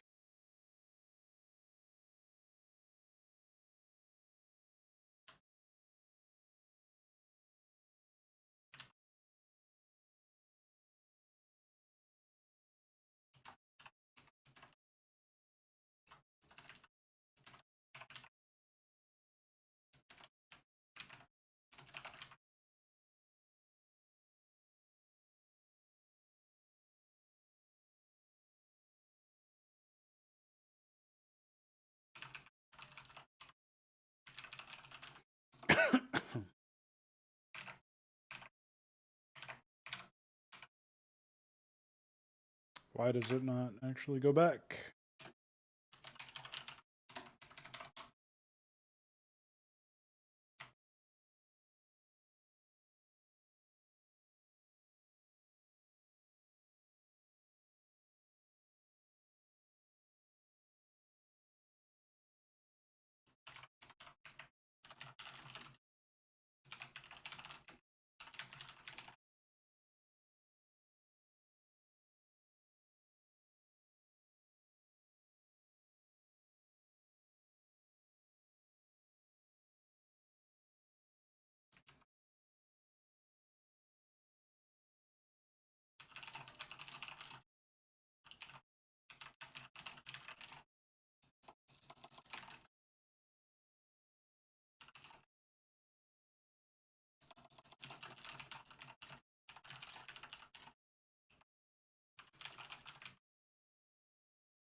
Yo, what's up, Folka? Welcome. You are indeed watching a man design a game.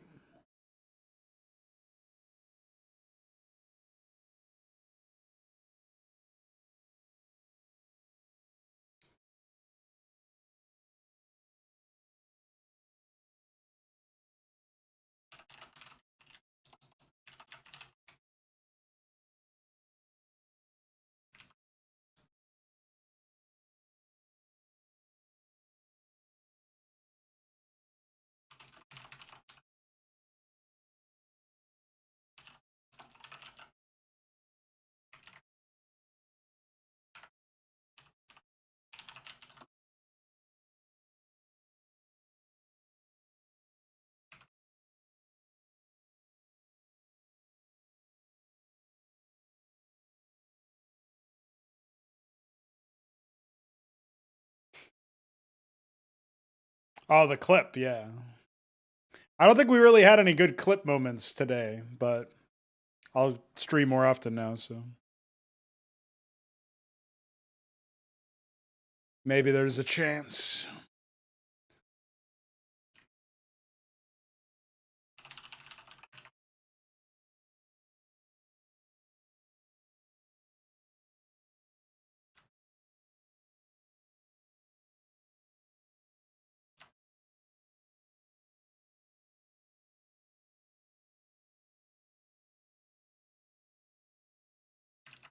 I didn't make a scribe blaster.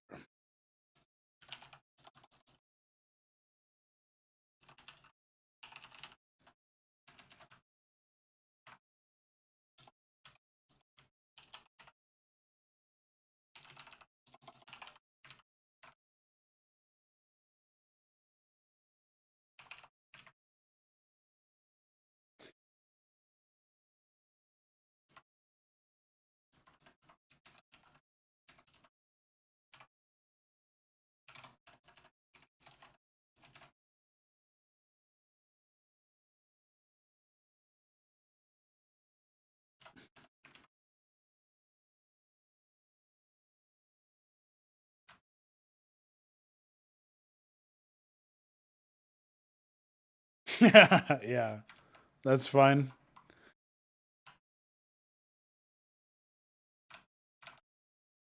Did I get owned? Yeah, there we go. It's a pretty basic unit. Oh, you have to.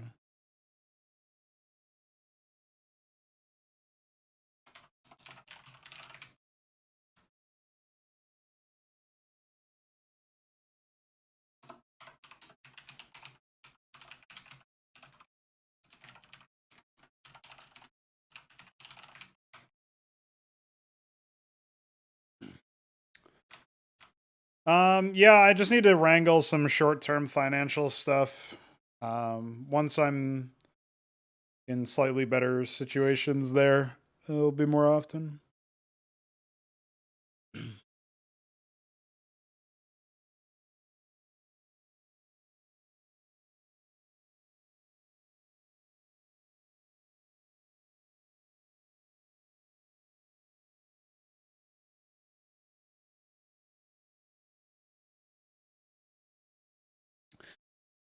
Right. Starting to feel a pretty good amount better about this.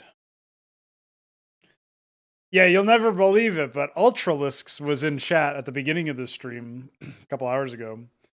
And he was asking me when I was going to start an OnlyFans.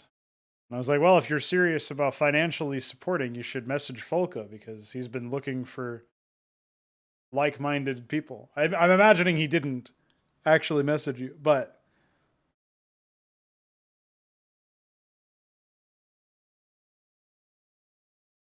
yeah, Kian's not in the best financial state himself, I don't think.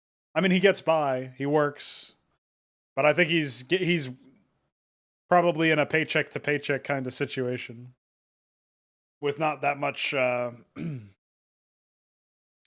like so in economic terms, some people have a lot of disposable income but not a lot of disposable time. I kind of equate the two in my head because I could make money for my time, but instead I use my time on projects.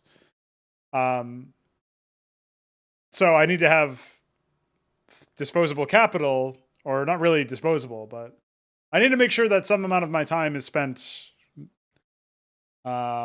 building up, and just enough of a financial buffer that I'm not going to get owned, basically. But yeah, I think, Kian figured out at some point in his life the same thing that I figured out, that you don't need a lot of money. You just need enough money to pay the bills so you can keep doing what you actually like doing. And what I like doing is this, so. Unfortunately, I am not a super successful streamer. But I think even if I was, then that would probably have its own drawbacks.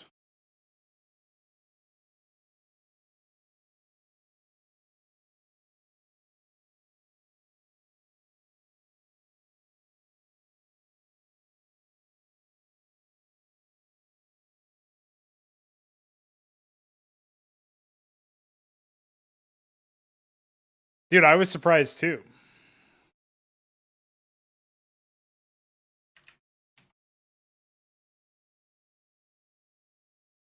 But yeah, I guess I'll send him an actual message at some point asking for more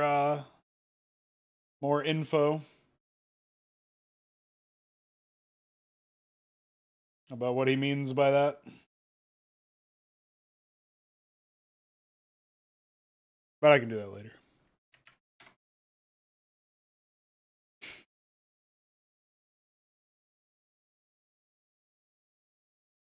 Oh, you know what? Speaking of making money, I actually do have to talk to some guy.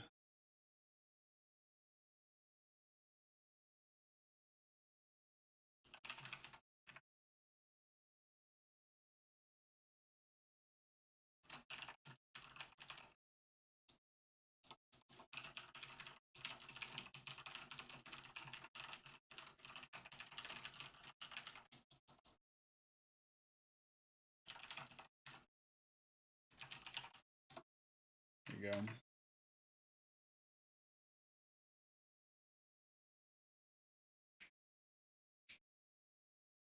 Yeah, I feel like there's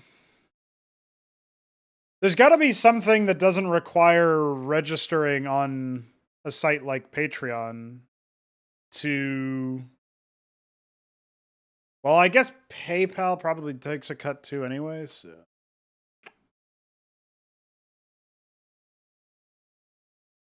I don't know, man.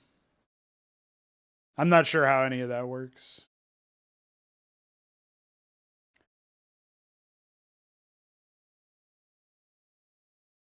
I think once we get to a point where we can, I was talking with Vik about this earlier because we actually had a pretty long conversation about the financial stuff on stream earlier. And one of the things that I mentioned was our current goal is just to get a Fraud Knight capable version of the Brood War mod transposed to the new engine. And that's probably maybe a month out. Although there'll be more playable demos and stuff in a smaller amount of time, like probably next week.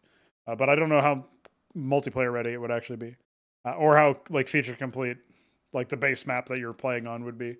But the even once we get it to that position, like we can't really use that for marketing purposes because it has a bunch of other people's assets in it from various games. So after that, we would probably want to focus most of our efforts on art assets. And if we can maybe get like tiers 1 through 3 of each regency arted in a basic sense, and then implemented in game, plus some basic custom tile sets and resources and stuff. That's probably still many months down the stretch, though. We're probably talking about at least until January before we can make like a public push, where we could actually have like some vertical slices of the game shown off. So, I don't know. It feels a bit weird.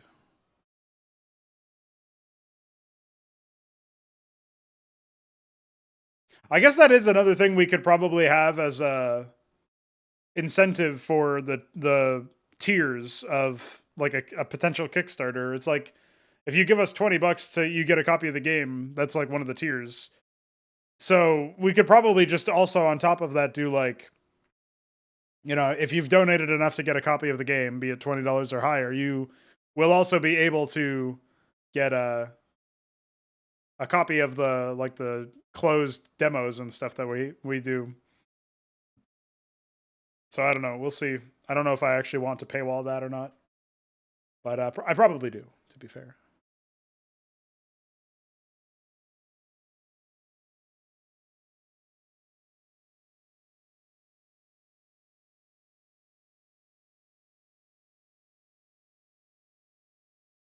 Let's close this down for now.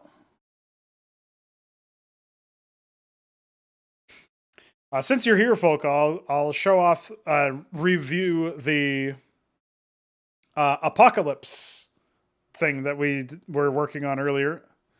I was talking with Vik about it earlier. So for a long time, I've wanted match endings to work in a way where it's not just victory or defeat. I wanted there to be some sort of like a forcing a tie. And so I came up with the idea of basically destroying the battlefield itself and forcing a draw that way, where you can't actually do, like, nobody can say that they won, but nobody can, like, as a result, who really lost. So if you're convinced that you cannot defeat your opponents, you're able to, you can instead choose to initiate an apocalypse, which, by the way, has a nice knock-on effect.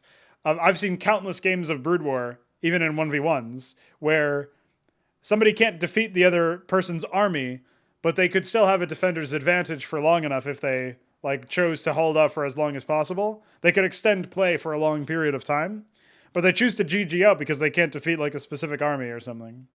And they can't last long enough to, like, if they stall too much, then they're just going to give up map control, right?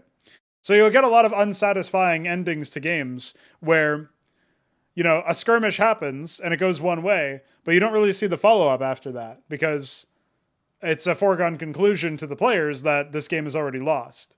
Now, this doesn't always happen in Brood War. I'm not saying every match ends like this. Some of them are nail-biters and some of them are a lot more hype. But in such a case where you have invested in maybe more time, and so the game has already run maybe 30 minutes or so, and you start to lose more and more skirmishes and more map control, you can make a decision to pivot towards a draw in this sense, which will still reward you with a bit more match rating, if you will. Then you'll earn half as much as a victory, and your opponent will lose half as much as a flat-out defeat, because it's not really a full victory. Very Pyrrhic in nature. So basically, apocalypse technologies, what we're calling apocalypse devices, have countdown timers associated with them. Not all of them are the same. Some of them are just like, say, a bomb that's very potent and will just blow up the whole planet. That's like an individual countdown timer. Some of them are countdown timers that are like, they cannot be undone. So if you destroy an apocalypse device, for example, that is owned by the Catethrons, if they rebuild it, their countdown timer resumes from the position that it was in before, because their way of causing apocalypse is to summon a singularity, and that singularity exists in its current state, and no matter what. Like, it's not like the device itself is holding the singularity; it's just fomenting it. So if you kind of think about it like that, it would be like maybe an apocalypse device destabilizes the structural integrity of the planet you're on, or the space station you're on, or whatever. Something like that can obviously be done in a different way. So yes, the apocalypse devices you have are different for each regency. I was also thinking about making it somewhat consistent in that apocalypse devices, instead of it being a countdown timer, the countdown timer could be represented by world health. So the device basically churns through health, and world health would be like a stat you could change on a per map basis. So maybe there's like a planet that's already very unstable, so it has low world health. Whereas maybe there's like a very heavily fortified space station you're on that has more world health than normal. But I think instead we'll probably just have it be a consistent timer. And the things that will change are based on the regency that you're playing as. Now, obviously, this translates pretty interestingly towards team games, because unless you have multiple of the same regency on one team, you actually can't speed up the process of an ally's apocalypse device by building one of your own, because they're individualized in that sense. So that's kind of interesting. There's another interesting layer to this, which is if there's a mirror matchup, say it's a 2v2 and there's an Antikythera player on each team, and one of the Antikythera players goes for an apocalypse device, then theoretically, if it's one of those things that has a permanent countdown timer where it doesn't reset after you destroy the device, if you don't think you can defeat them in time, and it really is like a sort of, not really a stalemate, but in a way that it's like, both teams are trying to defeat each other and can't really breach in, you can make the decision to build your own apocalypse device, defeat the enemy's apocalypse device, like destroy it, and then you'll inherit their countdown timer, so to speak. And you'll be able to have your own apocalypse that way. And so you'll get credit for it, basically. Which I think is kind of an interesting layer to the whole idea of apocalypse, is that, theoretically something like that could happen. It's very niche, but it could happen. So, yeah, in cases where you don't think you can win, but you can still hold off, you can stave off defeat, this is an avenue you can go into. And this was inspired partially by chess, where chess had the opportunity for you to say, okay, I'm not going to lose to this player, but I'm probably not in a position where I can win, but I can force a tie, a stalemate, and that way I avoid losing rank and losing, or losing as much rank or whatever. If I force a tie against a player that's higher skill than me, I'll get more rank, and they'll still lose a bit of rank or whatever. Stuff like that. So it was inspired in part by that, and in part by the Brood War example I gave before, where if you lose a skirmish sometimes at the pro level, that's GG.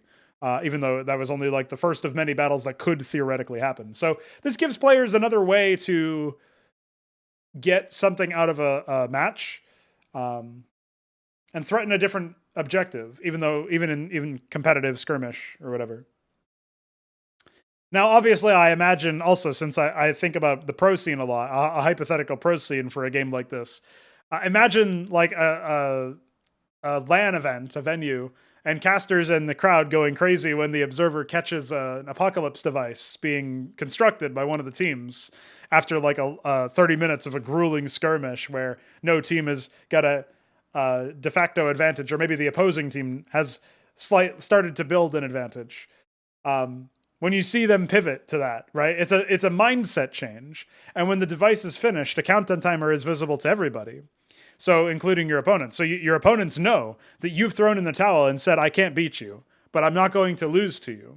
And now suddenly that's almost, I could imagine, by the way, some games where you build the apocalypse device as a bait to bait your opponent into coming out of their shell and anti-turtle and find a way to defeat them afterwards. Now, this is a very expensive and long, like high-tier, high-tech stuff. So it's not something you can just build like a missile turret or whatever, and then like your opponent is baited. You have to invest a lot of money and time into this, and it's not going to be very easy to get to the point where you can even build it, right? So it's not something you can do flippantly.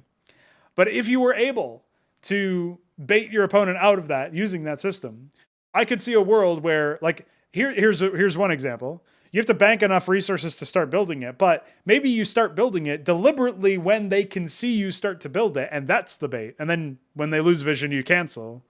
Something like that could happen. So, yeah. I see a lot of potential in a system like this.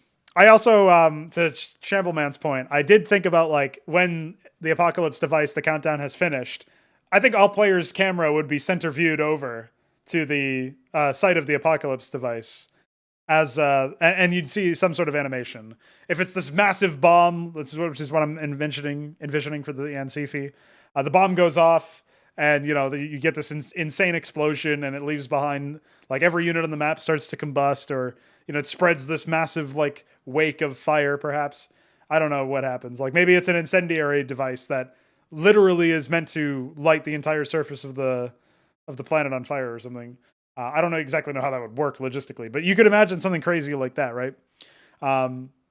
Obviously, if it's like the Thruk, they would be their apocalypse device would actually be like probably a network of smaller constructs that would spread out from one parent device, and they would be essentially deteriorating the internal structure of the planet that they're on, or whatever they're on, if it's a space station or something. And so chunks of the terrain would be like start to split apart, and you'd start to see the core, the planetary core or whatever. There's all sorts of different animations we would come up with. And the Cathethrons, yeah, they've got the singularity going on, so you just see the whole fucking screen start to distort into a black hole. Now, one thing that does come to mind is that it doesn't really make sense to use this in a campaign mission. Like, obviously, in a campaign mission, especially if it's like, we're supposed to take this area over. Like, no, that doesn't make any sense. However, some victory conditions will include, like, basically, I imagine there will be some cases where Apocalypse will be an acceptable ending to the mission. And there will also be some cases where Apocalypse is the prescribed ending, where it's like a holdout mission or something. And obviously we have to be careful with this because we don't want to make it so that you can, like, we don't want to warp the conditions for gameplay and the conditions for success too much. But obviously, yeah, Last Stand mission would definitely be workable. The Kolopo-Azos. I think they might just, like, the Kolopo-Azos guys are kind of like, they're almost pranksters in a sense. Like, remember that they're basically just, they're doing it for their own amusement. Like, they're the type where if they lose a war and they've lost, like, theoretically, like, you know, millions of their own creations or whatever, right? And like untold chaos has been struck and wrought as a result of their involvement. They lose a battle like that or a war like that, and they'd probably just be like whatever their version of some annoyed kid in a video game is. Like, fuck, I can't believe I lost. This is bullshit. You cheated or some shit like that. Like that would almost be the level of reaction they would have, because they don't have the same emotional investment as creatures that are literally like life and death scenario, right? So I almost imagine like their apocalypse would probably be something like a rage quit, the equivalent of an Alt F4. Like, just close the program, bro. Like, something like that. Like, I could imagine something like that being the case, where they just end the existence of the entire planet, basically. Like, they press the delete key. I don't know how we would codify that in game, but there's an idea like that.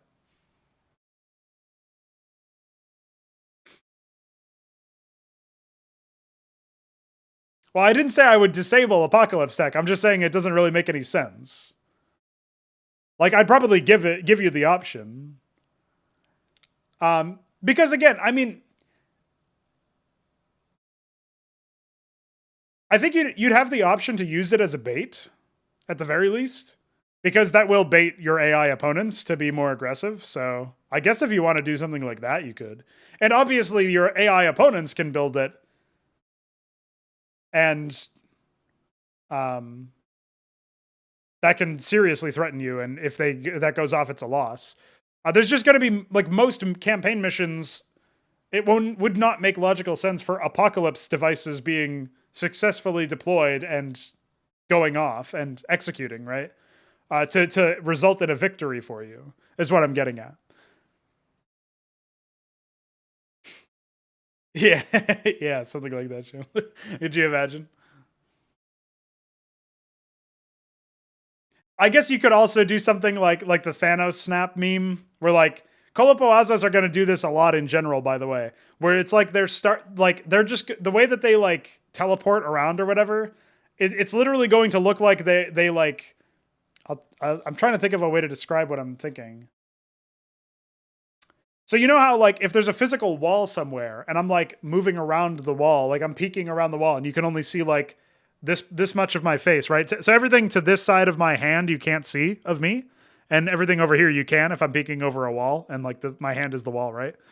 It's going to be like that, but they're peeking over nothing. So like there's nothing in front of them obscuring the rest of them, but that part of them is still not visible. So like, it would be like if this whole area was transparent and you could see behind me, but I'm not there, right? So you can only see this much. So it's like that, basically. Like, that's the best way I can think of it to describe it, right? I guess I can do I can actually do a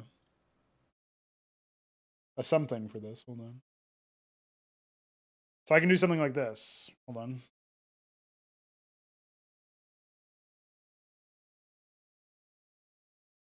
I have to OBS myself here.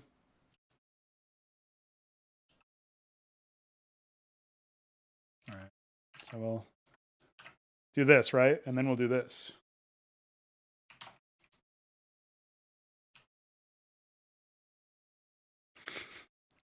And then we'll go back to what we were doing. Oh, then I have to OBS myself again because it doesn't know how to disable and re-enable my webcam when I switch scenes that have my from a scene that has my webcam to a scene that doesn't have my webcam. So obviously this is really easy to do in this environment. It would be like,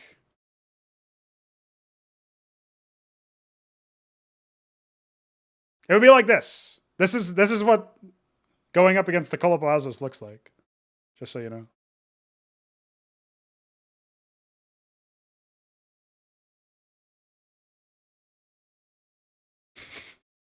They would just like peek around an invisible fucking dimensional thing.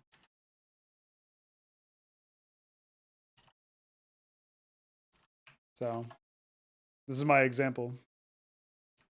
Makes a lot of sense, I think.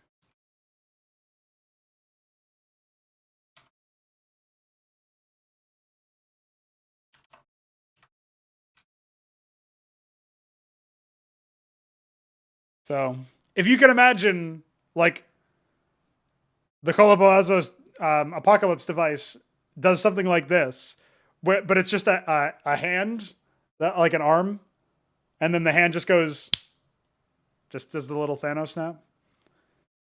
Could definitely work. And then like the whole thing just vanishes, and you're just seeing like empty space. I don't know, man. Does seem a little bit too evocative of literal, like, some other piece of media, but I kind of like the idea of something like that happening, right? So yeah.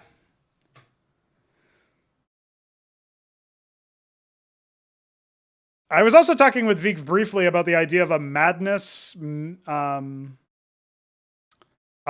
stat, or some way to codify madness as a physical stat that you could interact with, or a mechanic that you could interact with consistently. Because Xibalba are meant to do stuff like this, right?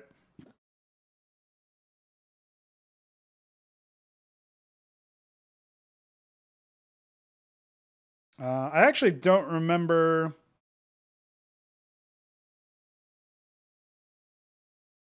Let's see. Oh yeah, no. So madness is their way of progressing tech. That's right. I forgot about that. Ah, I like that too. Yeah, you just see like maybe that's what the device is a lamp, or like a light switch. The device is like the. Yeah, I like that. That's actually really funny.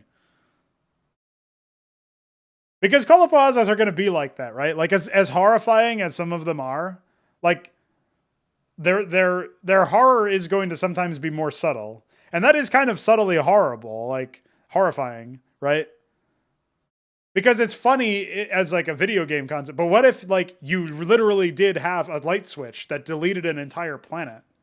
Like that would probably be one of the most terrifying things to ever have in your hand, because it's as easy as flipping a switch, but it literally erases the existence of millions of people and billions of things. Like that's billions of people and trillions of things, I should say. That's pretty fucking crazy. So, like, wacky to even think about, right? As a premise. Now imagine if that's real in this setting. Like, and again, that kind of sounds like a rage quit to me, right? Like, oh, I'll just delete this. Fuck it. Yeah. But that does sound like what they would do too, doesn't it? Like, they'd get angry. Fucking.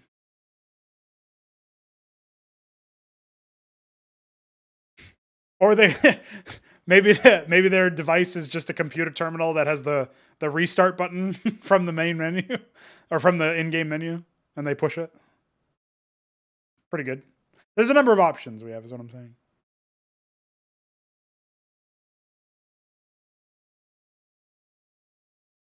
So yeah. Definitely a good number of options. I have to go grab some more food and take a shower and all that other shit. But today is the return of the Xibalba dev stream. I don't know how often I'll do this. I'll probably do another one tomorrow though, because I do have to do some CSGO recording, but I can probably bang that out in the morning or whatever. And I got to watch the major and stuff. So we'll see. If it's not tomorrow, it'll be the day after. And I know Vika and I plan on doing some Antikythera progress, so maybe I'll just stream that from my perspective, because I'll be doing a lot of data entry. So cheers for everybody who came in and hung out, and I'll see you guys very soon. Bye-bye.